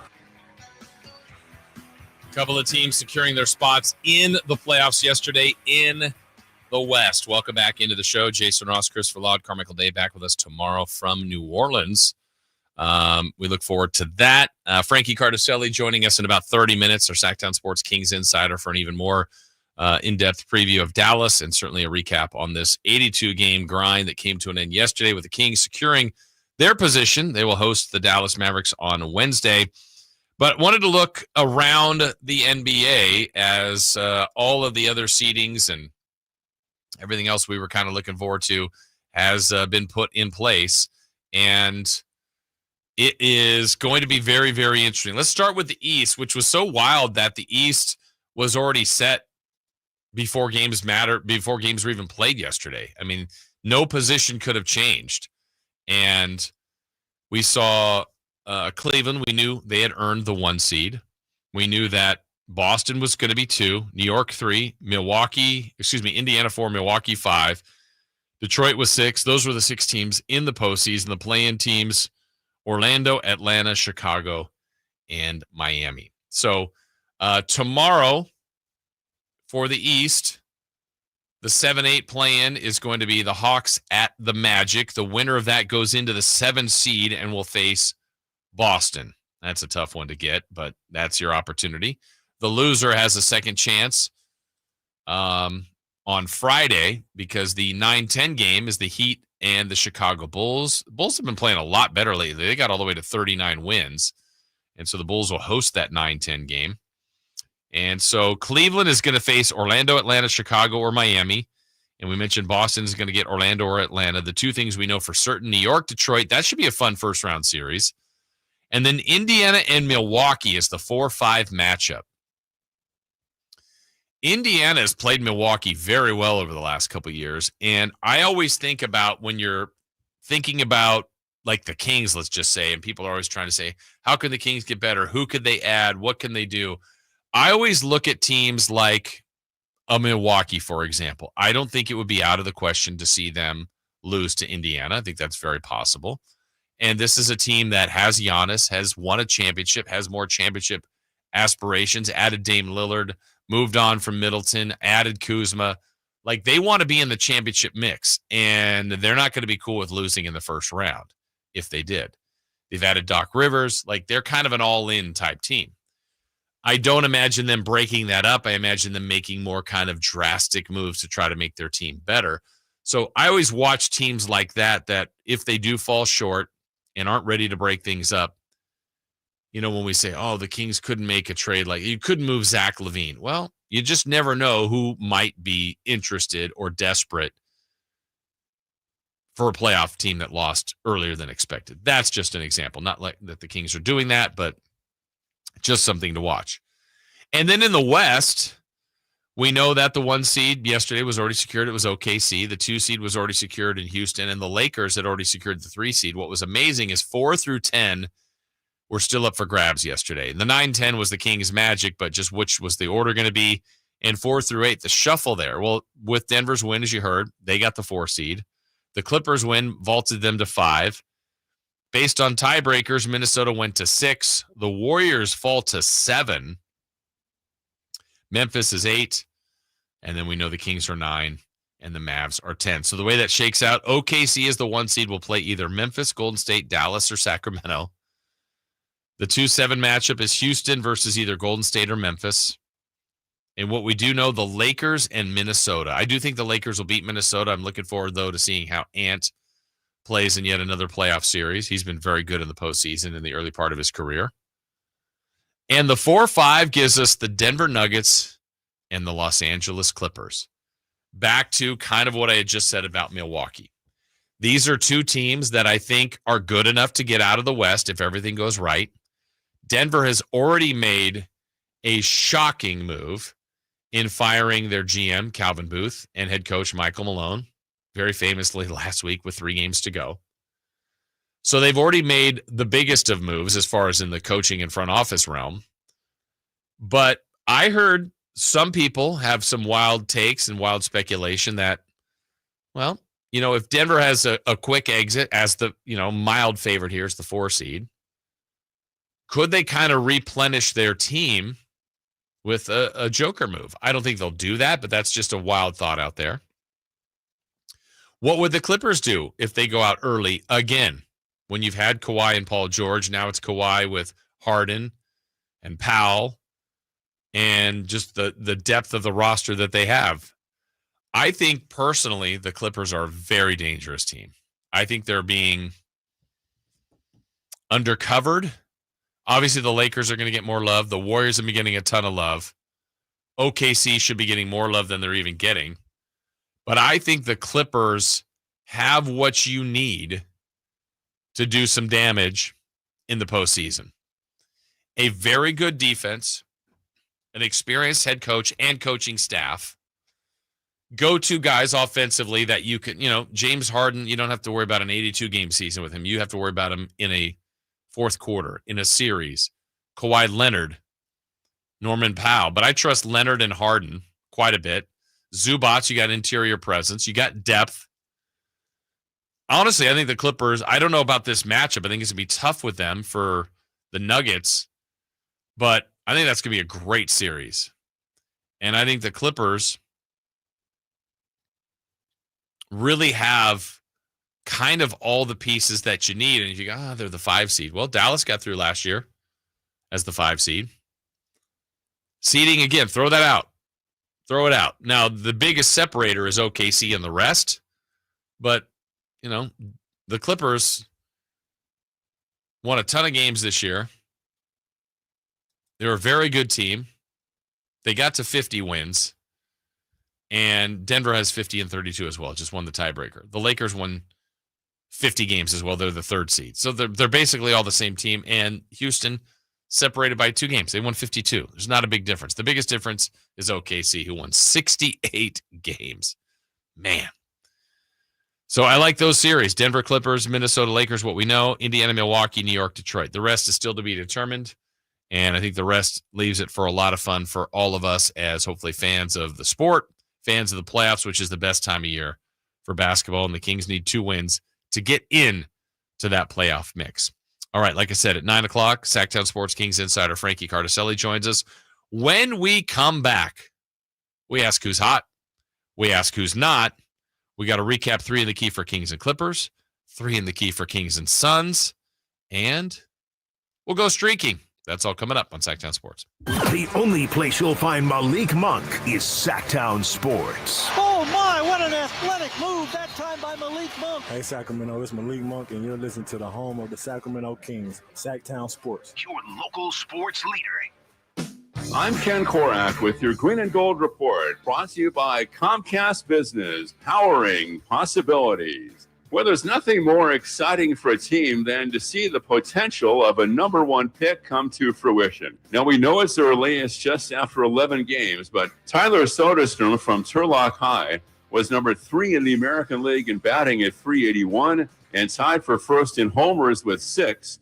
And Jacob Wilson, number 4 in batting at .366. Comcast Business is powering the engine of modern business with reliable connectivity, enhanced cybersecurity, advanced fiber solutions, and Wi-Fi backup. Comcast Business helps turn today's small businesses into engines of modern business. For details on special offers, including free professional installation and up to a $500 Visa prepaid card on qualifying internet bundles, log on to business.comcast.com. Comcast Business, powering possibility. The Napoleon Stainless Steel Prestige 500 connected propane grill with infrared side and rear burner is a dynamic evolution in grilling. Featuring Wi-Fi and Bluetooth connectivity, it brings you closer to your grilling experience than ever before. The Napoleon Connected lets you monitor temperature, set timers, and receive high temp warnings all from your smartphone. With temperature probes and LCD display, you'll always know exactly what's happening inside your grill. Napoleon's LED control knobs even illuminate for nighttime, entertaining, and feature safety glow. Napoleon Grills. Simply the best. Listen up, Gen Xers. Elizabeth Banks here. The recommended age for pneumococcal pneumonia vaccination has been lowered to 50 and older, even if you're healthy. It's up to us to lead the way. We've done this before. Music videos, fanny packs, even the World Wide Web. So let's do it again and get vaccinated. We're at over 6 times greater risk for pneumococcal pneumonia compared to adults under 50. Gen X, this is our shot. Visit vaxassist.com to schedule. Sponsored by Pfizer. This message comes from Viking, committed to exploring the world in comfort. Journey through the heart of Europe on an elegant Viking longship with thoughtful service, destination-focused dining, and cultural enrichment on board and on shore. With small ships that bring travelers closer to the destination, there's more time to explore. And every Viking voyage is all-inclusive, with no children and no casinos. Discover more at Viking.com. Did you know your skin is the largest organ of your body? Huh? That's why you should shower with Old Spice Super Hydration Body Wash instead of plain old bar soap. Love your skin by super hydrating it with vitamin B3 and glorious notes of vanilla and shea. Did you know that my super hydrated skin is the second largest organ of my body? The first is my heart. Old Spice. Men have skin too.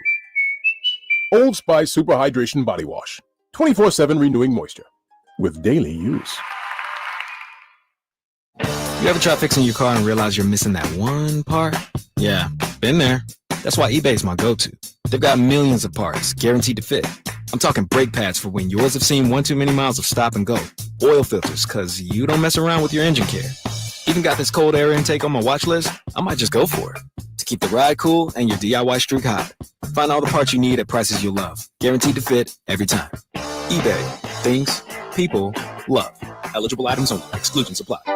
Save $12,000 off MSRP on new 2025 Silverado 1500 LT at the Maida Chevy Silverado Supercenter after all rebates. And Maida Chevy still has one of the largest selections in the Sacramento area. With $12,000 off new Silverado exclusively at the Maida Chevy Silverado Supercenter. Now that's big, huge. See them all at MaidaChevy.com. Together, let's drive. 5% savings must trade in 2011 or newer. Not available with special financing, lease, and some other offers. Made a great deal at Maida. What's hot and what's not. Brought to you by American Energy Heat and Air, making the uncomfortable comfortable. Head to AmericanEnergyAir.com to find out more.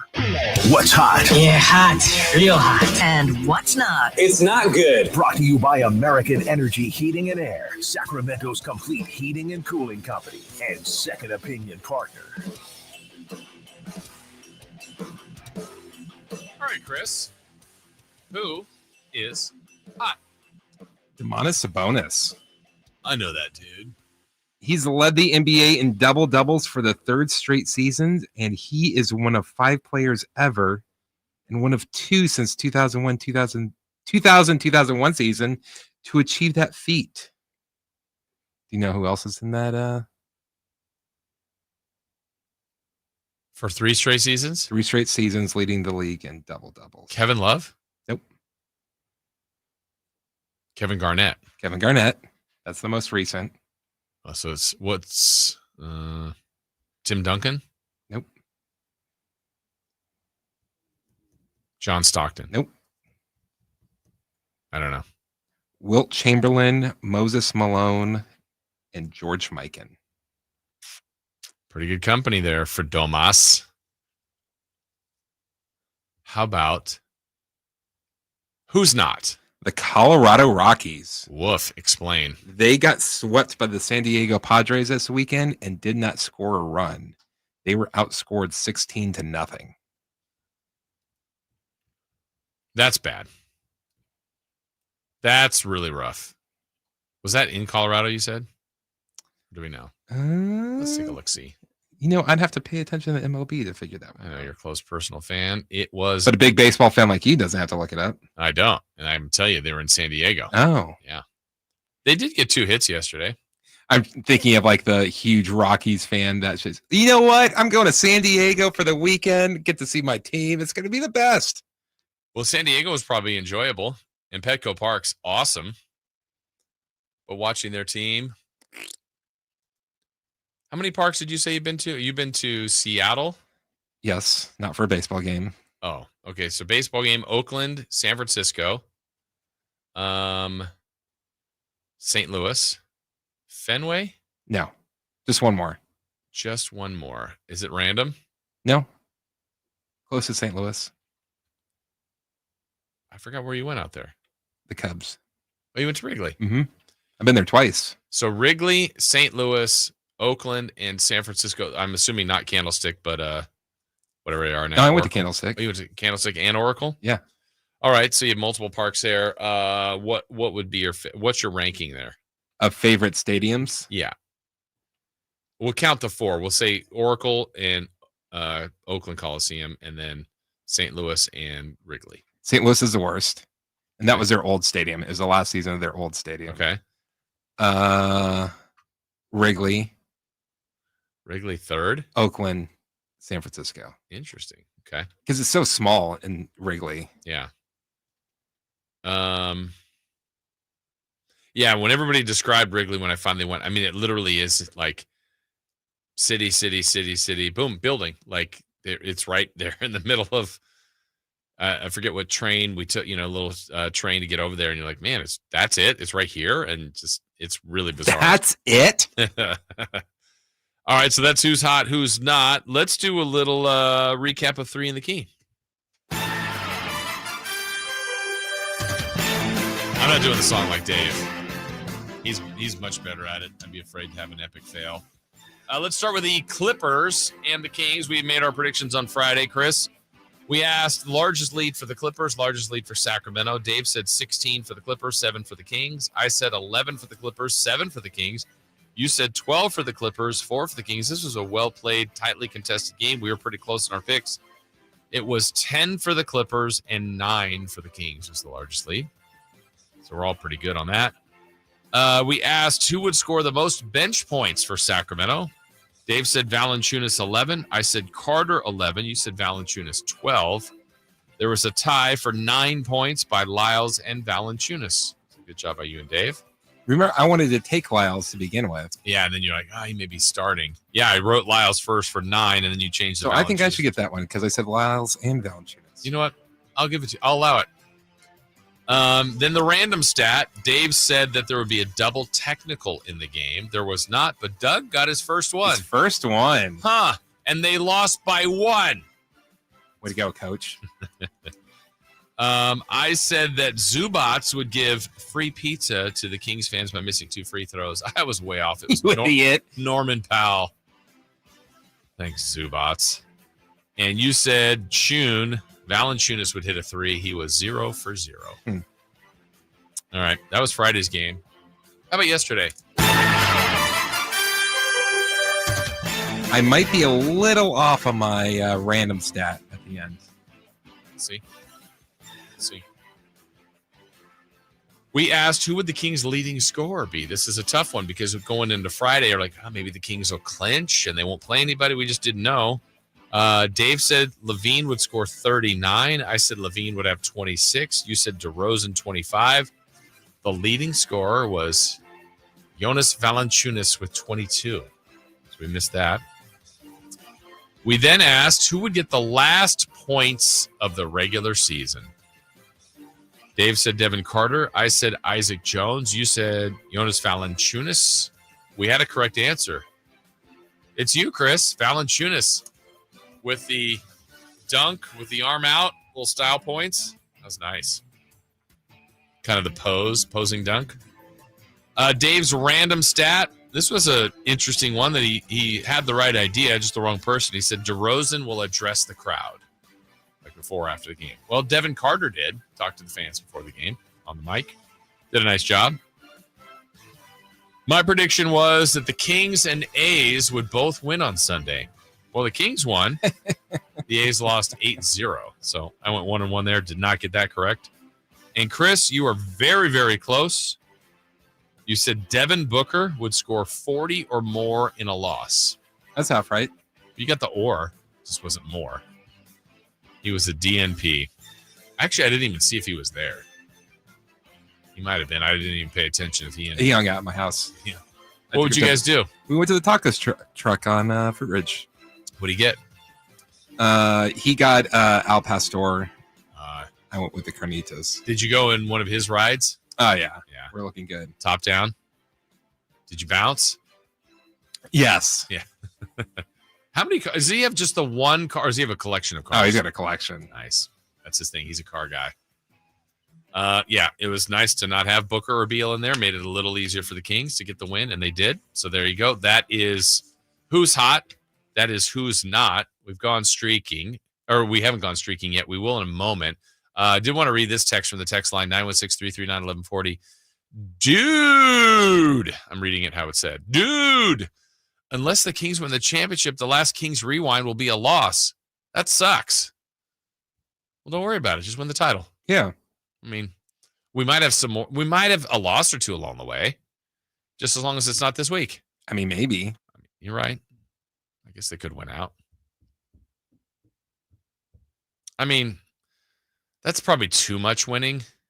Got to sprinkle in a loss or two. Just not this week. Kings went out. What would happen to the city? What would happen to the world?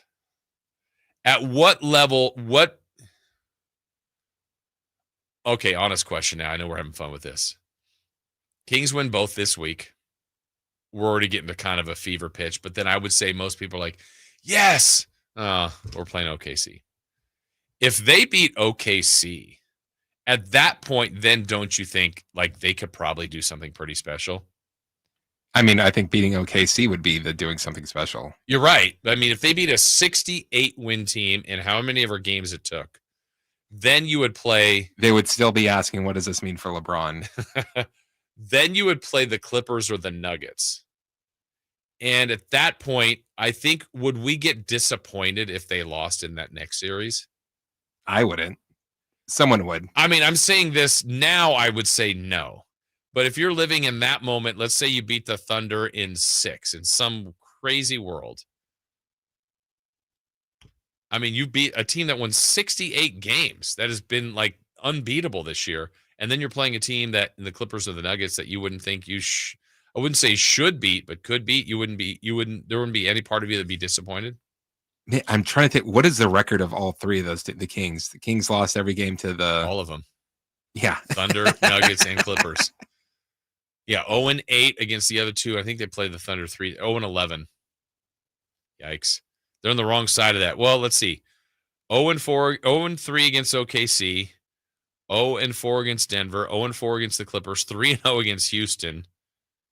What was it? 2-2 Warriors or 2-2. 2-2. 2-1 Memphis, I think.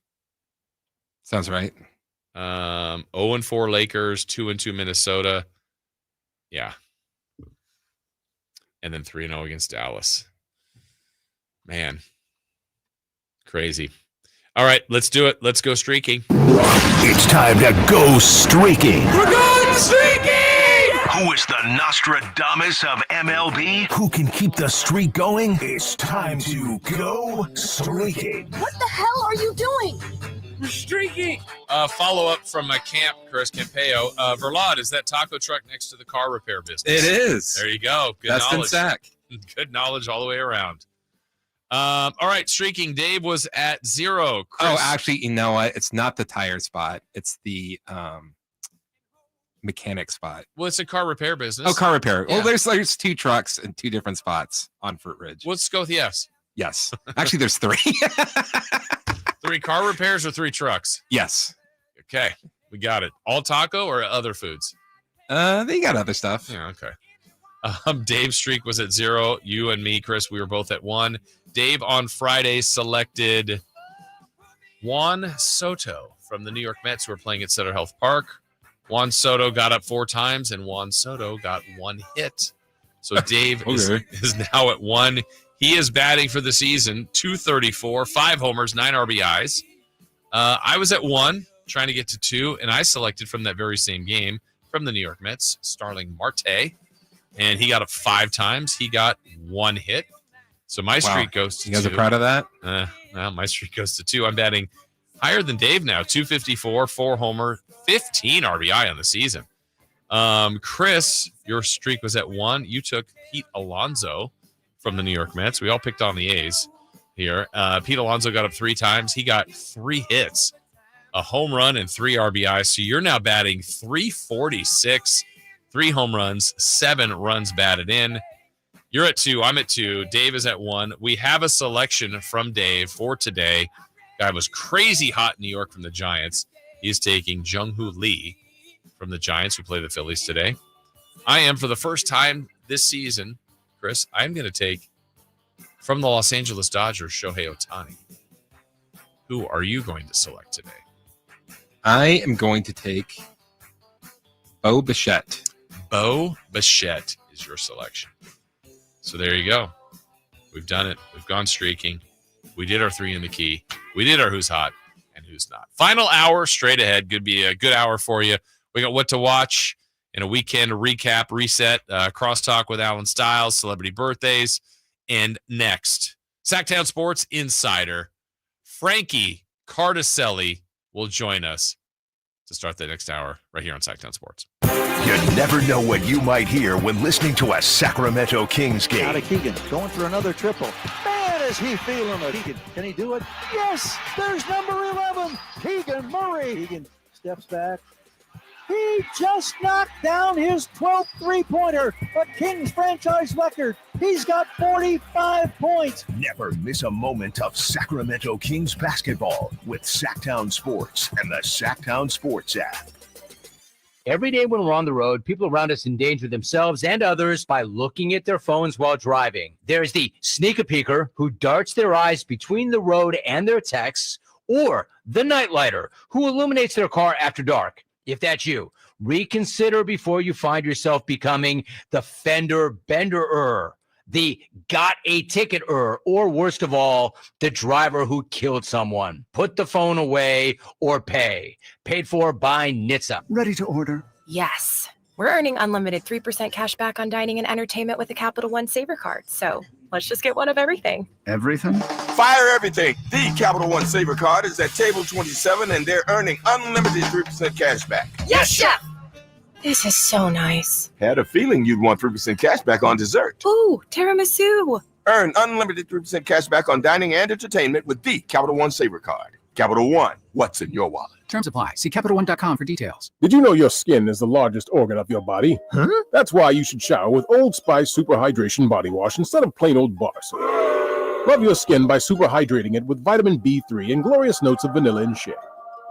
Did you know that my super hydrated skin is the second largest organ of my body? The first is my heart. Old Spice. Men have skin too. Old Spice Super Hydration Body Wash. 24/7 renewing moisture with daily use.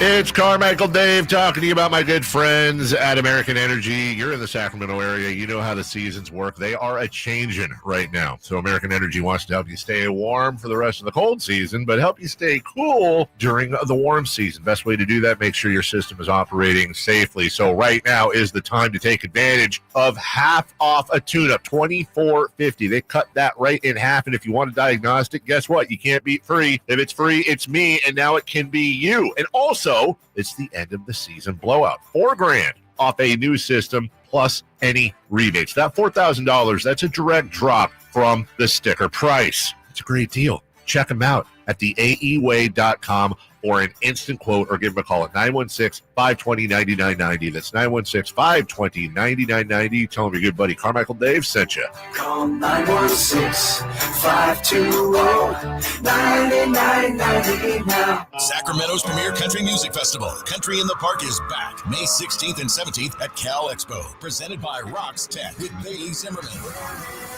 Billy Currington, Cole Wetzel, Nate Smith, and more. You'll enjoy food trucks, rock walls, and a mechanical bull, line dancing, and more. Single-day GA tickets start at $52 at CITPFest.com. Country in the Park, May 16th and 17th with Michelob Ultra and Carl's Jr. Find out more at CITPFest.com.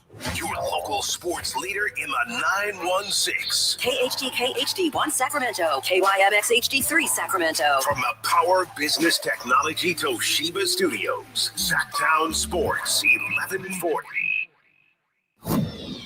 The Carmichael Dave Show. He's on the microphone when he's not on the microphone. He's playing a song, and when he's not playing a song, he's on the microphone. And then boom, with Jason Ross. No, he didn't. Yes, he did. Call or text at 916-339-1140. It's the Carmichael Dave Show with Jason Ross on Sacktown Sports.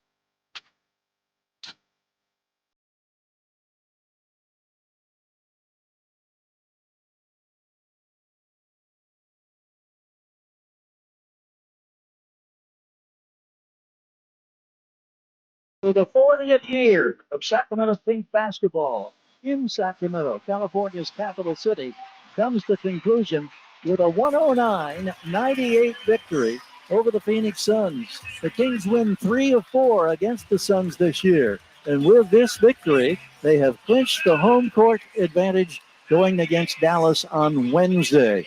So there'll be at least one more opportunity for the Kings to play before it's all said and done. 109-98. That was the final yesterday. It's called by the G-Man, the 40th season in Sacramento for the Kings, and there will be an opportunity for more basketball. Technically, by the definition of the terms, it's not the postseason just yet. If we want to get into the semantics of it all, the Kings would have to get 2 wins to get to the playoffs.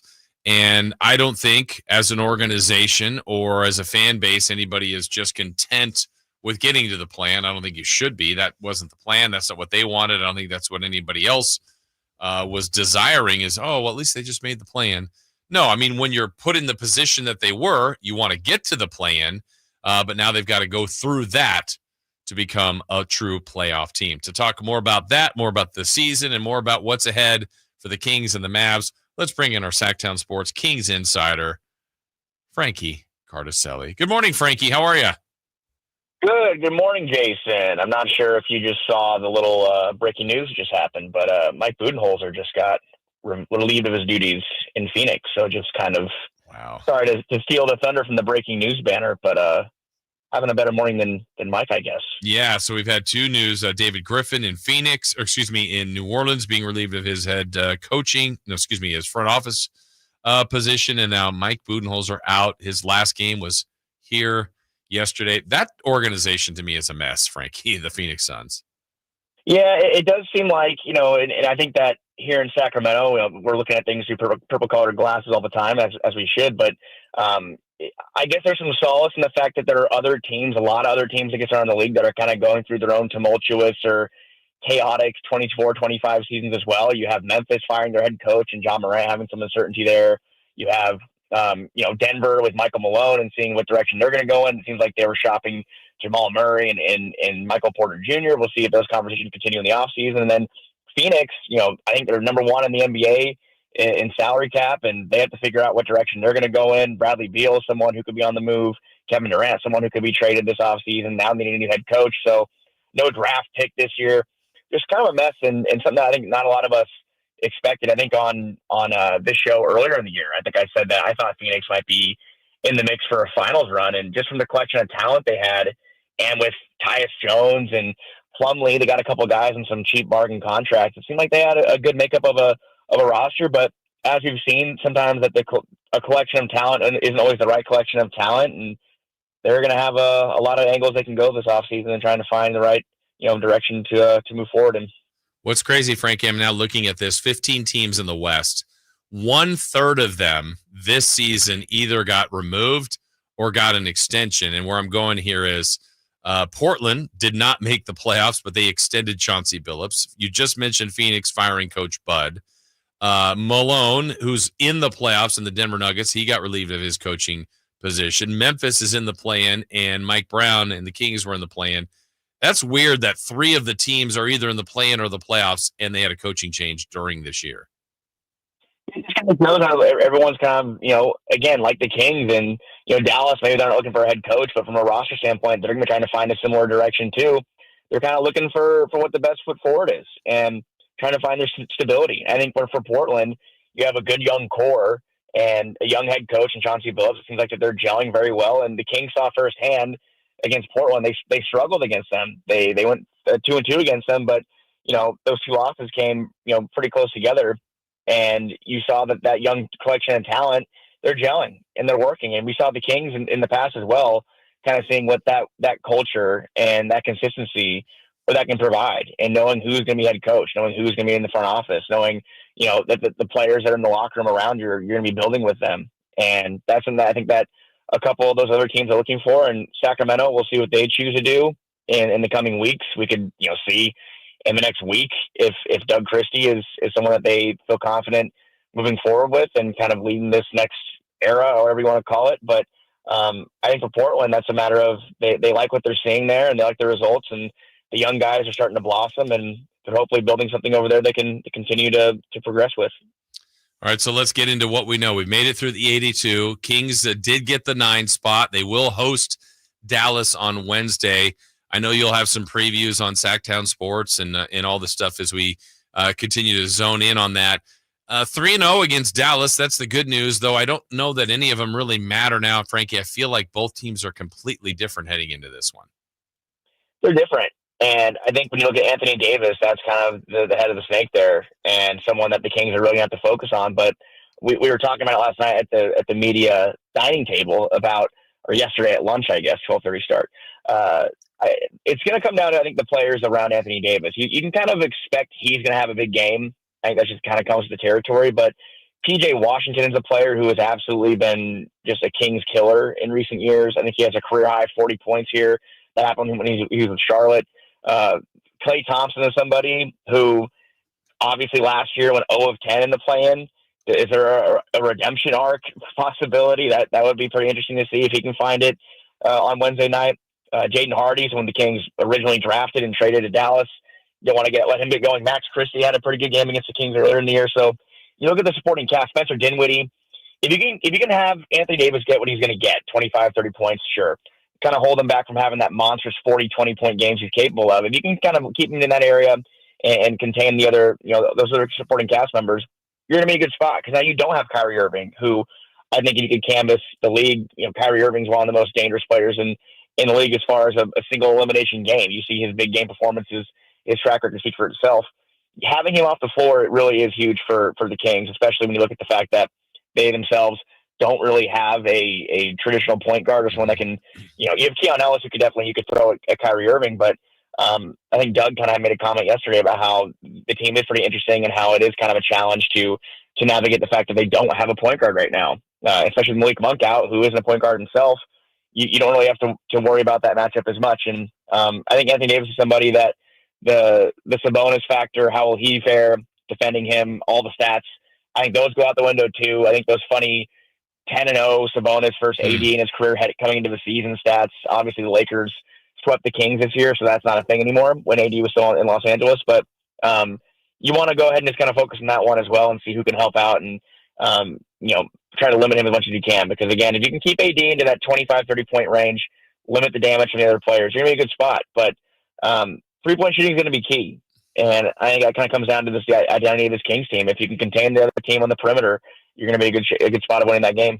It's going to be interesting, Frankie. We've seen this team, the Kings, all year, I think have some trouble with teams that present some size. And Dallas has it, but it's so isolated in just the front court. Not that their guards and wings are small, but it's not, a bunch of 6'9" long wing players. They got a few, but I feel like with Gafford, Lively, AD, it's really, really in the paint. So I wonder how the Kings' approach will be against that. That's such a rim protecting big front line for Dallas.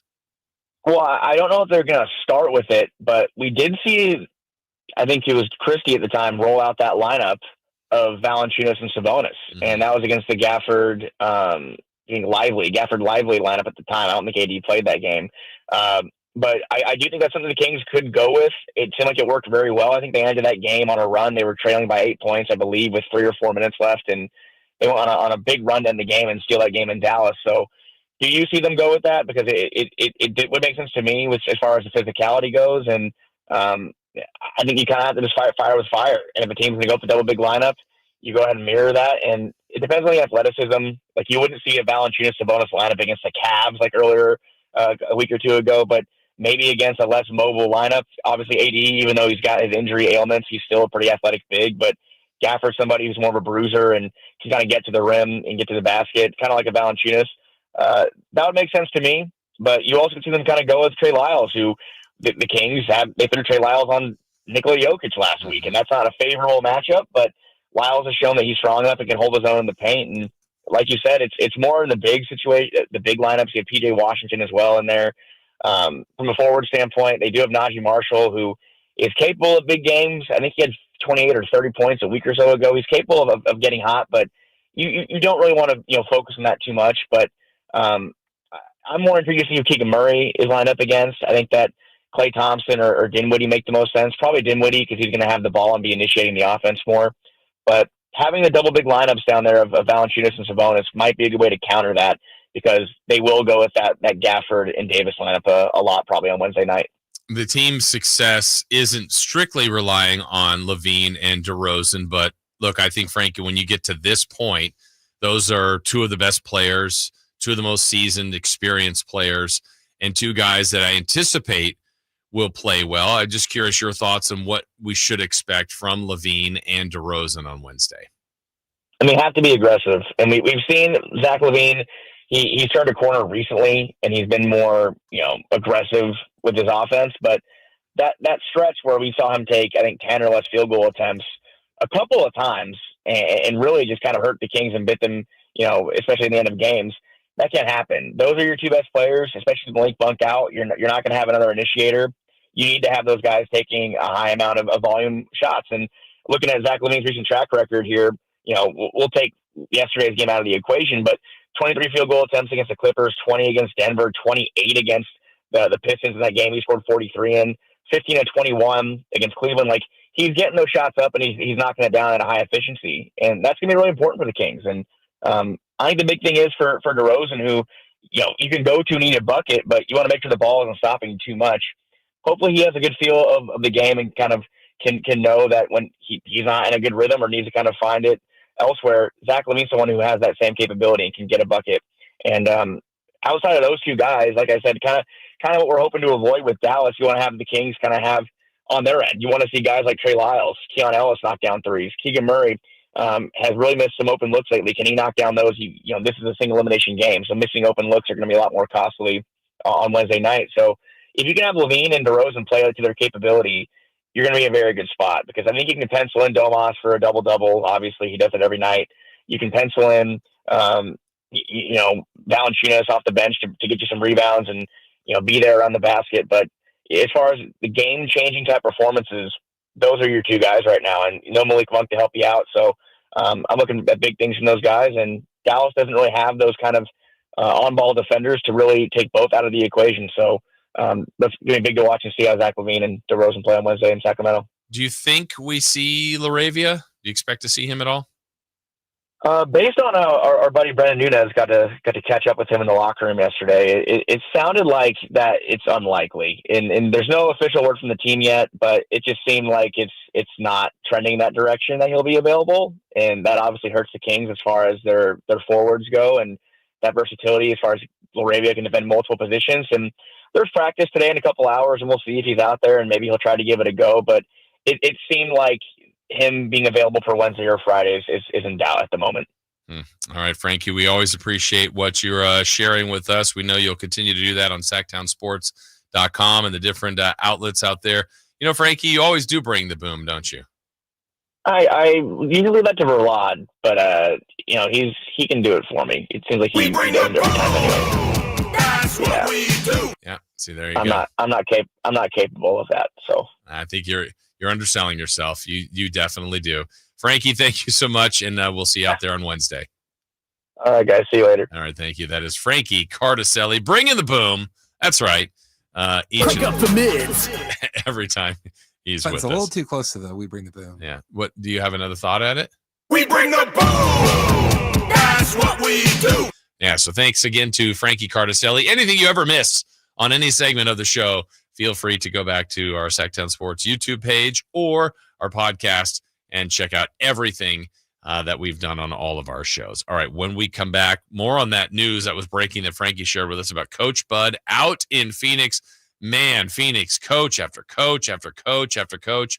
Matt Ishbia doing some of those first owner trends that have happened to a lot of other owners. We'll talk about that. And how about the Stockton Kings playing for it all tomorrow night as well? We'll get into that and so much more as we continue here on Sacktown Sports. Visit SacktownSports.com and join the Sacktown Sports 1140 newsletter. Everyone has a past, but what happens if you've made mistakes and made good on that past, but it keeps following you? Are you looking for an attorney to erase past records and restore your rights? Maybe even restore your gun rights? Do you need a reputable criminal defense attorney who knows even good people make bad mistakes? Well, the attorneys at Gonzalez Law Office are here to help. Find Gonzalez Law Office online at sacklegaldefense.com or call them at 916-304-9187. We don't settle for less, and neither should you. Thunder, feel the thunder. It's the energy all around you. Lightning and the thunder. The thrill of the moments to come.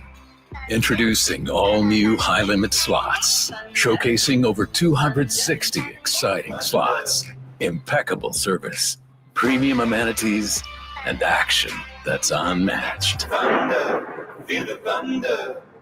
Lightning and the thunder. Thunder Valley Casino Resort. Feel the thunder.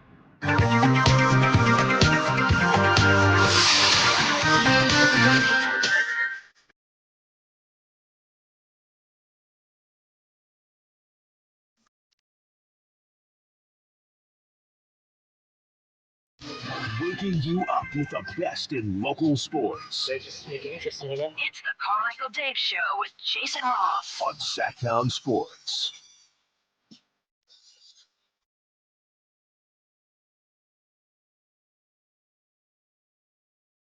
All right, back here on the show. Thanks again to Frankie Cardicelli. Thanks to all of you that have been participating today. Really do appreciate that. Means a lot to us. Dave will be back with us tomorrow. Hit that thumbs up if you're on our chat today. A lot of conversations going on there. If you're texting in on the text line, 916-339-1140. And if I think someone said I said Stockton Kings tomorrow. I meant tonight. So if I did say that, I misspoke. But nonetheless, do want to give a shout out and a congrats to the Stockton Kings, who were down 1-0 in the G League Finals Friday night. Unfortunately, they were playing the same time as the Kings. We were monitoring that while the Kings were playing the Clippers. And every time I looked up, Stockton's hitting another three, was following that one on ESPN Plus. And once they caught the Magic, then they passed them, and then they just ran away with it. So they forced a third and final game.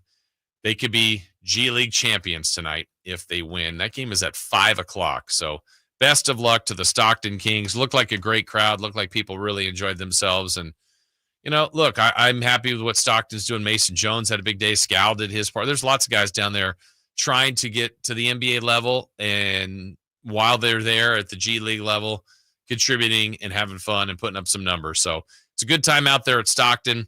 And the Stockton Kings go for a title tonight in the winner take all game 3. So that's a lot of fun. Also today, the WNBA draft.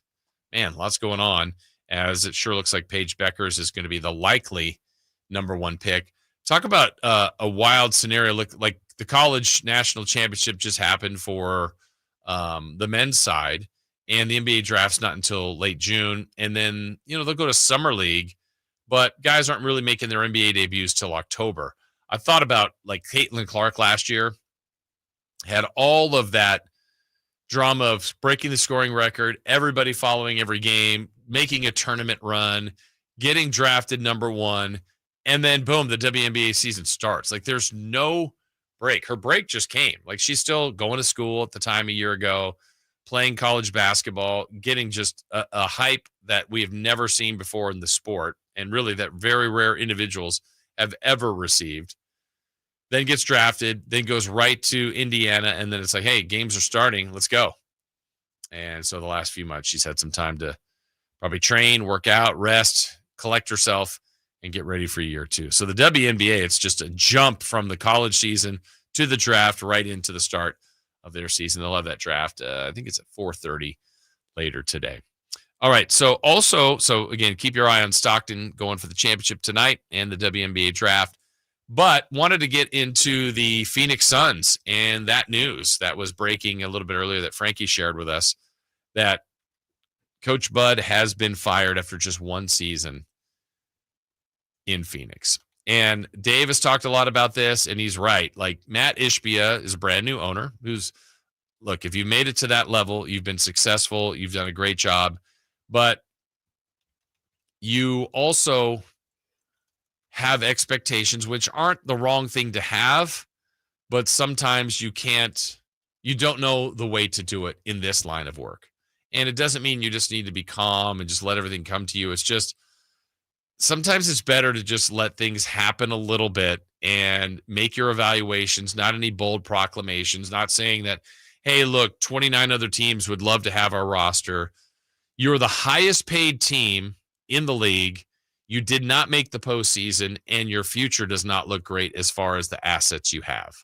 And if I'm Phoenix, and if I'm running the team there, as far as the general manager, James Jones there, I think I trade Devin Booker. As painful as that would be, I know Bradley Beal.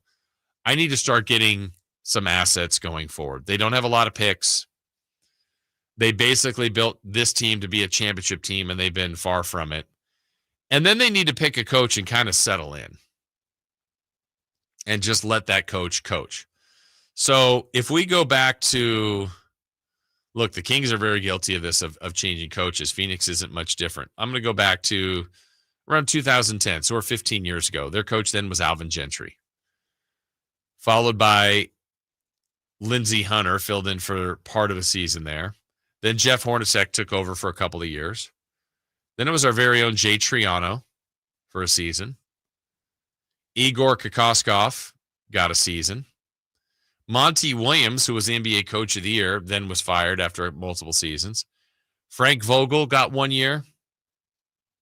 And Coach Bud got 1 year. So there'll be a new head coach. That'll be a position as one of 30 that people will want. But I don't know how desirable that will be under Matt Ishbia. I don't know if he's difficult to work for, but he has made a few missteps so far. And Phoenix got a little ahead of themselves, thinking they've cracked the code, and they have not. So a 36-46 season. And remember, this team, if I'm not mistaken, I think they were 8-1 and maybe 9-2 to begin the year. So, I mean, you're talking about a team that, started out hot, was ready to do some serious damage. Yeah, they were 8-1 when they came into Sacramento on Sunday, November 10th. The Kings won that game in overtime to drop them to 8-2. They won their very next game at Utah. Then, that first game the Kings won in Phoenix. So then they started a road trip at Utah, won that to go 9-2. And then they came to Sacramento, and the Kings won by 23 to drop them to 9-3. And that started a 5-game losing streak. And then the Suns just scuffled for a lot of the season. And it really is odd to me that in this climate, not that they're coaching firings, that's very, very common. But if we just take the Western Conference, the fact that there are 15 teams in the West,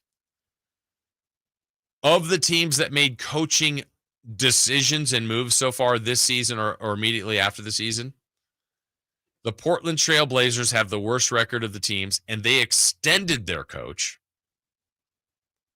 In the next worst spot is Phoenix. We just announced that Mike Budenholzer was fired.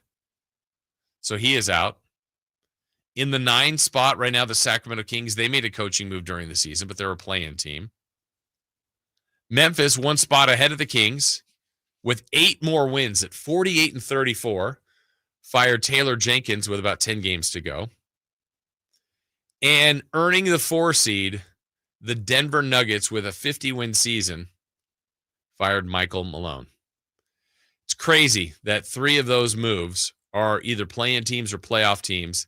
The other 2, Phoenix, greatly disappointing, no doubt about that. And the Portland Trail Blazers extending Chauncey Billups. So bizarre offseason. Coach Bud is out in Phoenix. We break. When we come back, speaking of coaches, we got more comments from yesterday, including a comment I want you to hear from interim head coach Doug Christie when he was interviewed by G-Man before the game. This is something I think you're going to really want to hear. And we also will talk a little bit about what to watch for today and a little weekend reset. That's all coming up here on Sacktown Sports. On the move?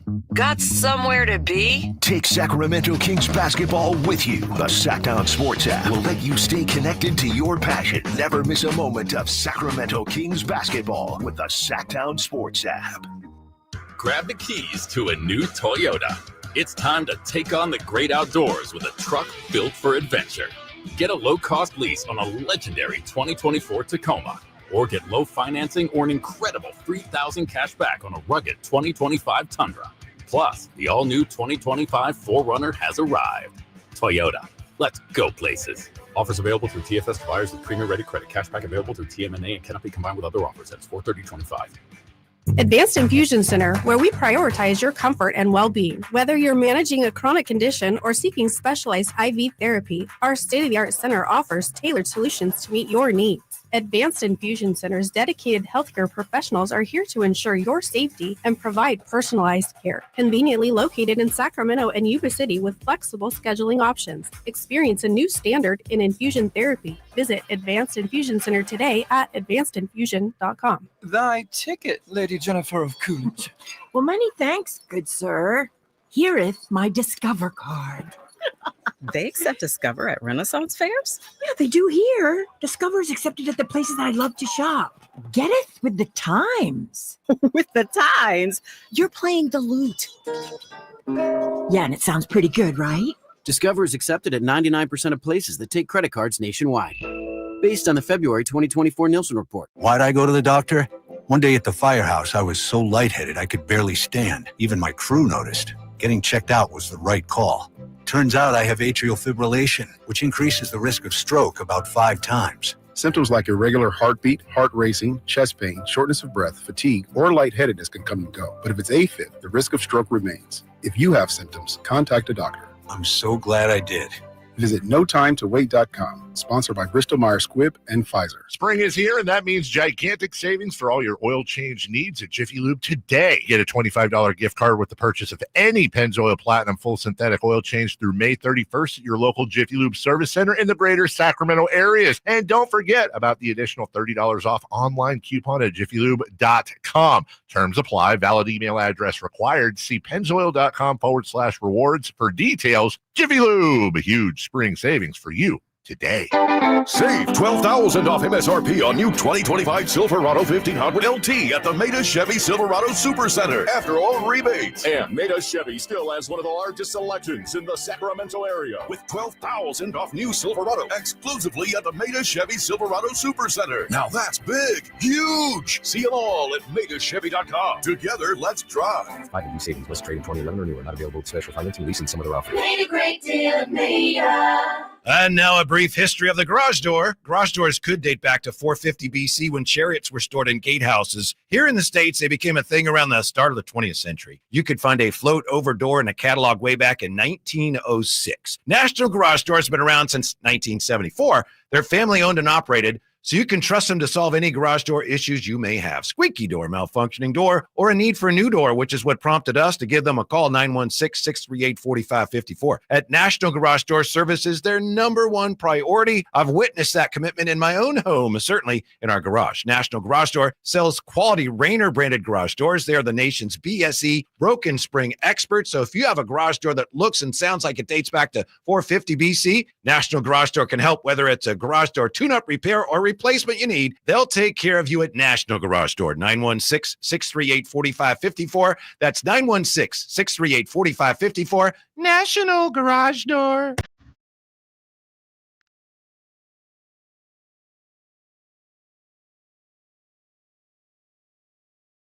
The only place in the morning to get your sports fix. Live and local. The Carmichael Dave Show with Jason Ross.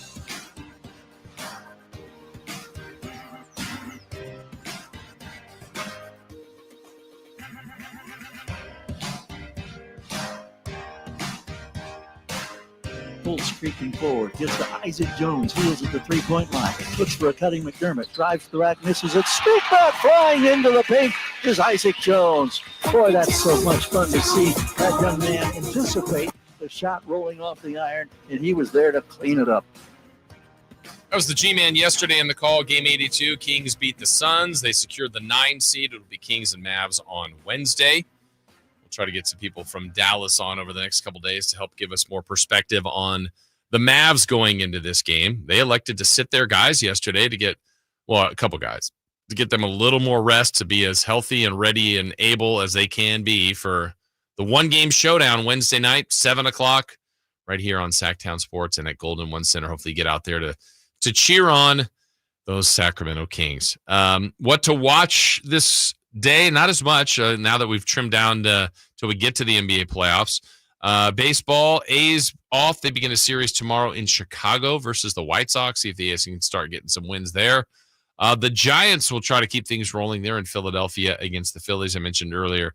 Got the WNBA draft going a little bit later today. That's another thing you could take in this afternoon. But I do want to talk a little bit about something I heard yesterday. I thought that was really good in our pregame on the radio side. G-Man usually talks to an assistant coach before every game. And because it was the last game, it's kind of good to get perspective from the head coach, Doug Christie.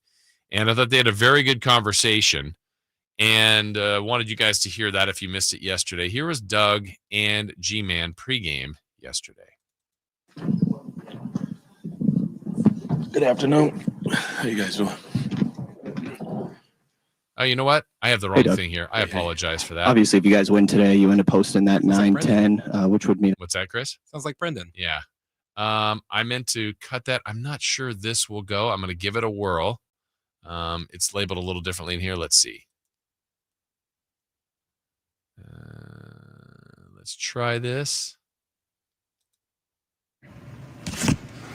Well, as we've reached the end of the regular season, play-in, playoff opportunities await the Sacramento Kings. And Doug Christie, the interim head coach, is kind enough to join us here as we look back over the last 3.5 months. Doug, how would you characterize the adventure?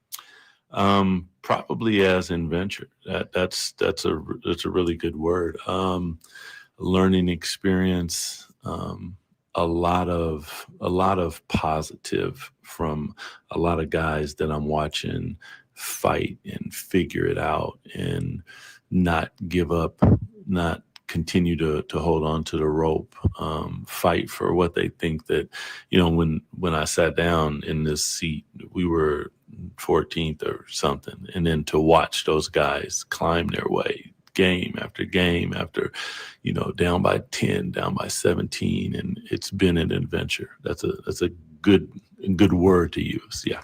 Did you ever envision that you would have so much thrown at you in 3.5 months as you have had thrown at you? No.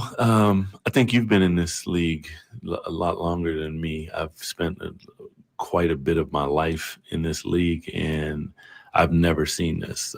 When you just look at the different things that have transpired and happened, 90 days, whatever it's been, it seems like 3 or 4 years. So I think that part of that, G-Man, is what my education was supposed to be. And I got the education quickly thrown right at me. And not that I've learned everything, but you learn a lot. And I continue to learn. But if you would have asked me, first of all, if you would have asked me if this was happen, I'd say no. But then again, you say, are you prepared? And I say, and really, you never know until you get into the situation. I think everything in my life has prepared me for this moment. So yes, prepared, but not until you sit in the seat do you start to figure it out. What's given you the most satisfaction? Probably watching the fight of the players, because I've been on a lot of different sides of stuff. I've seen where ups and downs and valleys and come to a low in a valley and guys give up. And I've seen this where you come to a valley in Washington and they galvanize and come together, and then they go do some wonderful things. And when you put all that together, you just go, wow. Yeah. How badly do you want this job on a permanent basis? I don't even know if there's a spectrum that hits the red the way that it hits. You know how I feel about it. You know what I want to do here. So for me, it's everything. But at the same time, you understand that it's a business, and I always try to do my best in whatever I do. I'm probably too critical of myself in a lot of ways, because some things are, it's like, whoa, okay, expectations. And then now, because I'm always thinking the highest level. So, yeah, this is a dream come true for me, but at the same time, it's not over. So I got more work to do. As we mentioned, game 82 and work to be done today. What do you want to see from your guys in this final showdown to determine whether or not you have the home court advantage Wednesday, or if you have to travel? I would say graduation. That's what I would say. I would say the test was Washington, and we failed it. And then we went back and studied, and we began to find that, okay, we got it. And then we lose a couple so you beat 2 playoff teams on the road, you come back home and you lose the 2 playoff teams. But you had them both dead to rights. Which side of that do you believe? Do you believe you are that team? I know that they are. Now they need to graduate and go prove it. As always, we thank you for your accessibility, for your insights and your time. And here's to more basketball. Absolutely. Love you, big man. Thank you. Appreciate it. Anytime, G. All right, that's Doug Christie. I thought I was impressed by not only what G-Man was asking, but Doug's responses. How badly do you want the job? He's like, I don't think I can express enough how much he wants it. And I know he does. I know he's been put in a difficult situation.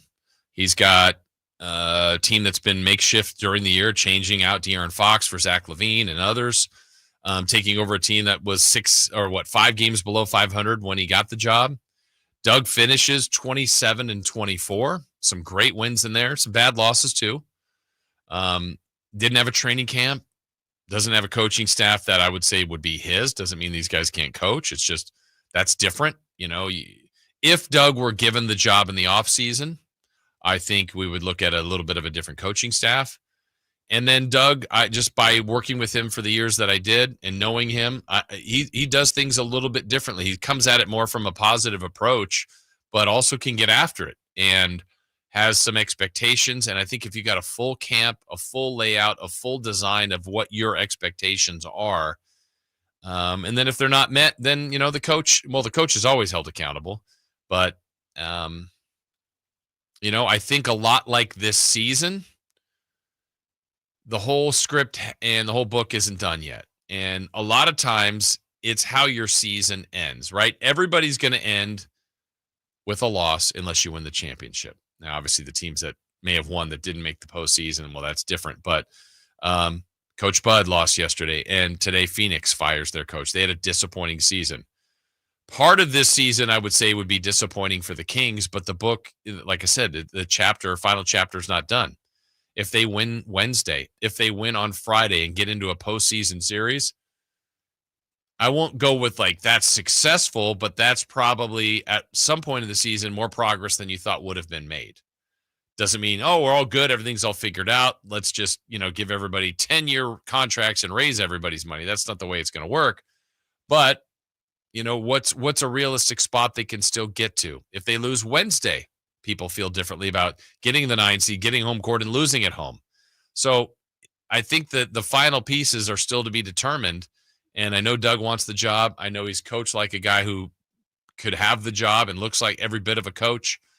But we'll see what those that make that decision ultimately will say. All right, break time for us when we come back. Final segment, Alan Stiles is back. We've got crosstalk with Alan, celebrity birthdays, all coming up here on Sacktown Sports. The Sacramento Kings play here. He's got the triple. Sacramento takes the lead. Get your Kings fix all season long right here on your home of the Sacramento Kings, Sacktown Sports and SacktownSports.com.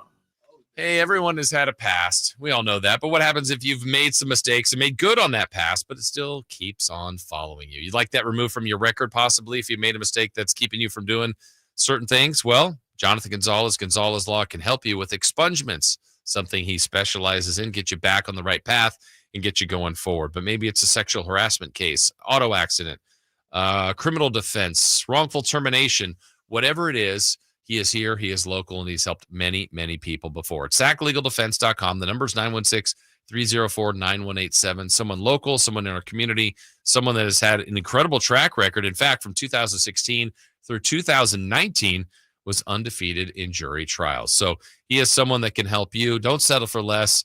Neither should you. He won't. So, again, check him out. 916-304-9187 is Jonathan Gonzalez at SacLegalDefense.com.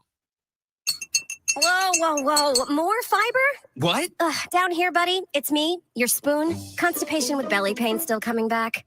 Yeah. Talk to your doctor. It could be irritable bowel syndrome with constipation, or IBS-C, but Linzess could help you get ahead of it. Linzess linaclotide is a prescription medicine that treats IBS-C in adults. It's not a laxative. It's a once-daily pill that helps you get ahead of your symptoms. It's proven to help you have more frequent and complete bowel movements and helps relieve overall abdominal symptoms, belly pain, discomfort, and bloating. These symptoms were studied in combination, not individually. Do not give Linzess to children less than 2. It may harm them. Do not take Linzess if you have a bowel blockage. Get immediate help if you develop unusual or severe stomach pain, especially with bloody or black stools. The most common side effect is diarrhea, sometimes severe. If it's severe, stop taking Linzess and call your doctor right away. Other side effects include gas, stomach area pain, and swelling. Talk to your doctor and say yes to Linzess. Learn more at linzess.com or call 1-800-LINZESS. Or a local business with incentives on clean energy equipment, tools to manage electricity usage and save money. Tailored solutions from dedicated strategic account advisors and 50% lower rates than neighboring utilities, all while doing more for the planet with clean energy solutions. Savings, reliability, personalized service, clean energy, helping local businesses thrive. That's our clean power promise. Learn more at smud.org. Power Business Technology is proud to be a 100% independent, locally owned and managed Toshiba copier dealer. Local ownership cuts out the red tape, allowing ourselves to never be too busy to personally answer the call when our clients need us. Recognized for excellence in service execution, training, and customer service, we're proud to be named a Toshiba ProMasters Elite Dealer since 2021. Contact us today for all your business printing needs at 844-POWER-BZ. That's 844-769-3729, or visit us at powercopiers.com. Mike Rowe here with a quick question. Have you noticed a musty smell in your home? I hope not, because damp smells mean that you could have a crawl space problem. That's where Groundworks comes in. They can honestly assess your situation and create a plan to waterproof your crawl space and get to the root cause of the problem. Schedule your free inspection at groundworks.com/row. And while you're there, check out my latest dirty job. It's a good one. Licensed in all states where work is performed. See website for details. What would it take for a plumbing company to earn your trust? Jerry and Kenny here from Bell Brothers. And let's face it, plumbing and service companies don't always have the best reputation. So to earn your trust, the first thing they'd have to do is actually answer the phone when you call with a real live person. Then they'd have to send a plumber when you needed them, day or night, without charging extra for emergency services. A trustworthy plumber would show up on time, wearing a clean uniform and name badge, and be able to show that they had passed a background check and drug test. A plumber you could trust would give you a firm quote on the job before starting and clean up after they finish the job.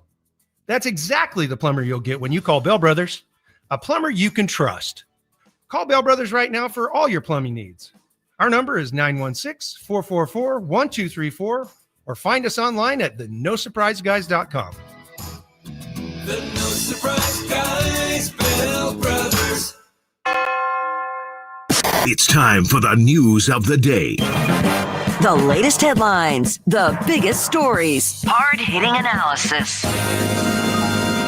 Yeah, this is none of those things.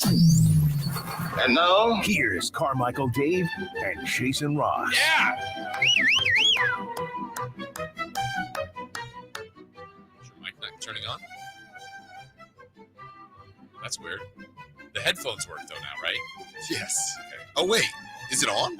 Well, I hear you, but maybe. Hello. Try to turn it off just to see if. Hello. Is he off or on? It's still on. It's weird. I don't even see his light. Hi, Alan. Hi. I don't like. You're gone for a week and you already don't know how the studio works. Yes. It makes me uncomfortable. How was your trip? Great. Yeah? Yes. Highlights? Highlights. Or highlight? Let's see here. Besides the wings? wings? Midweek? No, they weren't. They were 8s, okay? In central Pennsylvania. South Central, technically. So what are they here? Like a 6? No. Okay. No, it Same depends. 8. It All right. depends. Okay. Met some, I was just telling Kyle, met some random people in Vegas. That was a lot of fun because I went to Vegas that's right. before. Oh, Vegas first and then back here. Yeah, Okay. I went to Vegas. I was with my dad for a couple days. Then I went straight to PA. Three airlines. I cooked a little. Okay. I cooked a little bit. 3 airlines. Left Vegas 6 a.m. Surprised the family in PA. Then was in PA, and then came straight to the city, San Francisco. Went to a 2000s party in San Francisco. What's a 2000s party? It's where they played 2000s music. Oh, so like Sabrina Carpenter. No. Early 2000s. Early 2000s. Oh, then did you I mean, wear you're talking about a whole millennium. No, but people did. What did they wear? Baggy jeans. Jerseys, yeah. White tees, tall white tees. Yeah. So that was in the city. And then stayed at my buddy's, woke up, went straight to Amtrak, took Amtrak back to Sacramento. Okay. And then Sunday went to the game. Yeah, I saw you there yesterday. Yeah. That's right. Festive. So it's been a whirlwind.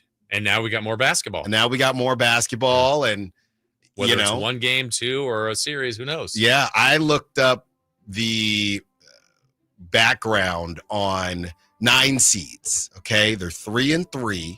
3 9 seeds have 3-3 in the 8 seed game.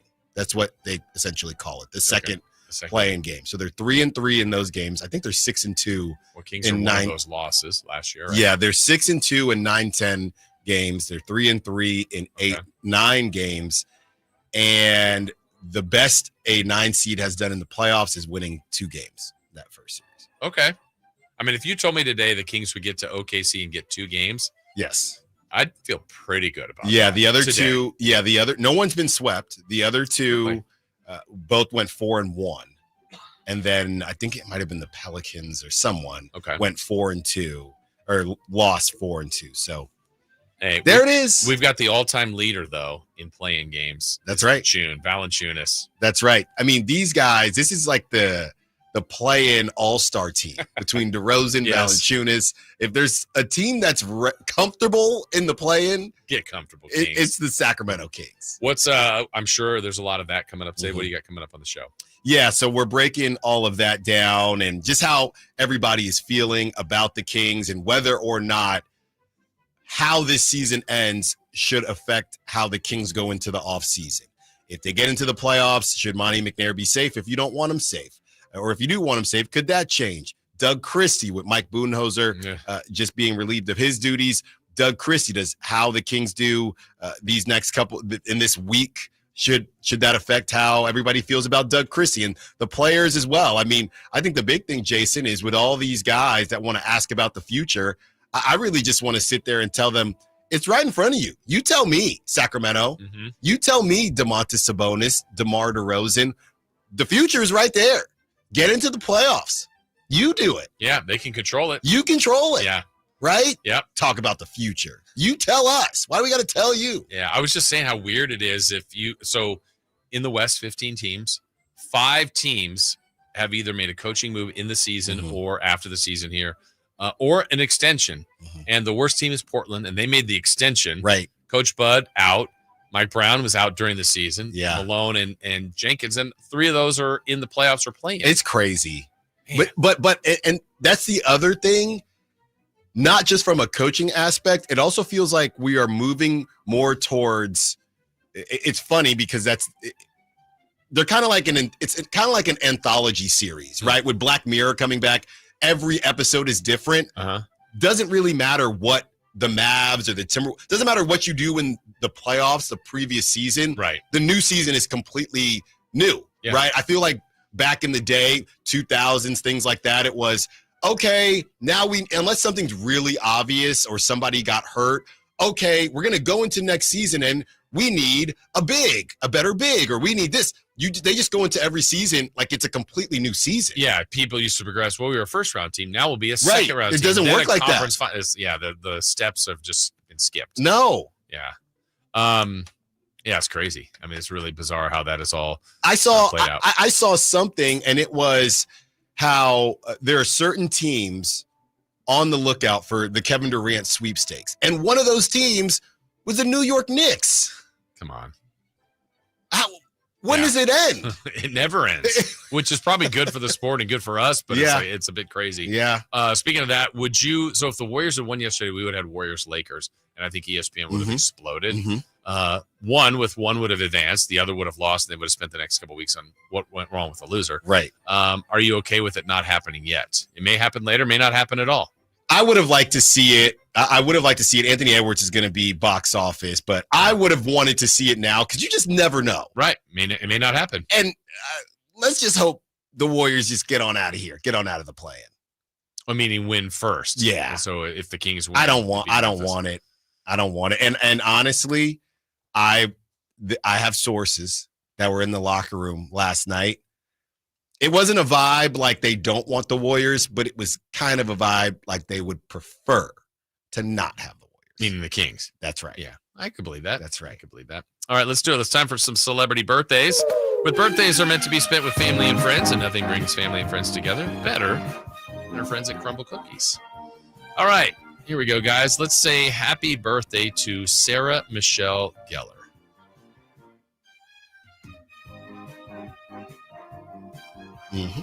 Chris, you want to go first? Guess or I don't know. 51. 48. Kyle, are you playing or no? I will see if Kyle wants in. I did not know I was playing.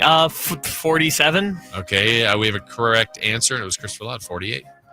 Happy birthday to Adrian Brody. Predators. Angels in the outfield. Angels in the outfield. I think he might be around that same age, right? 49? 51. 52. We have a correct answer, and it's Kyle, 52. How about that? Happy birthday to Baker Mayfield. Okay. All right. Alan's ready. Somebody's got to. I think he was a couple years after me. 31 or 32, but 32 seems old. I'll say 31. 32. 29. We have a tie between Kyle and Alan, 30. Happy birthday to Brad Garrett.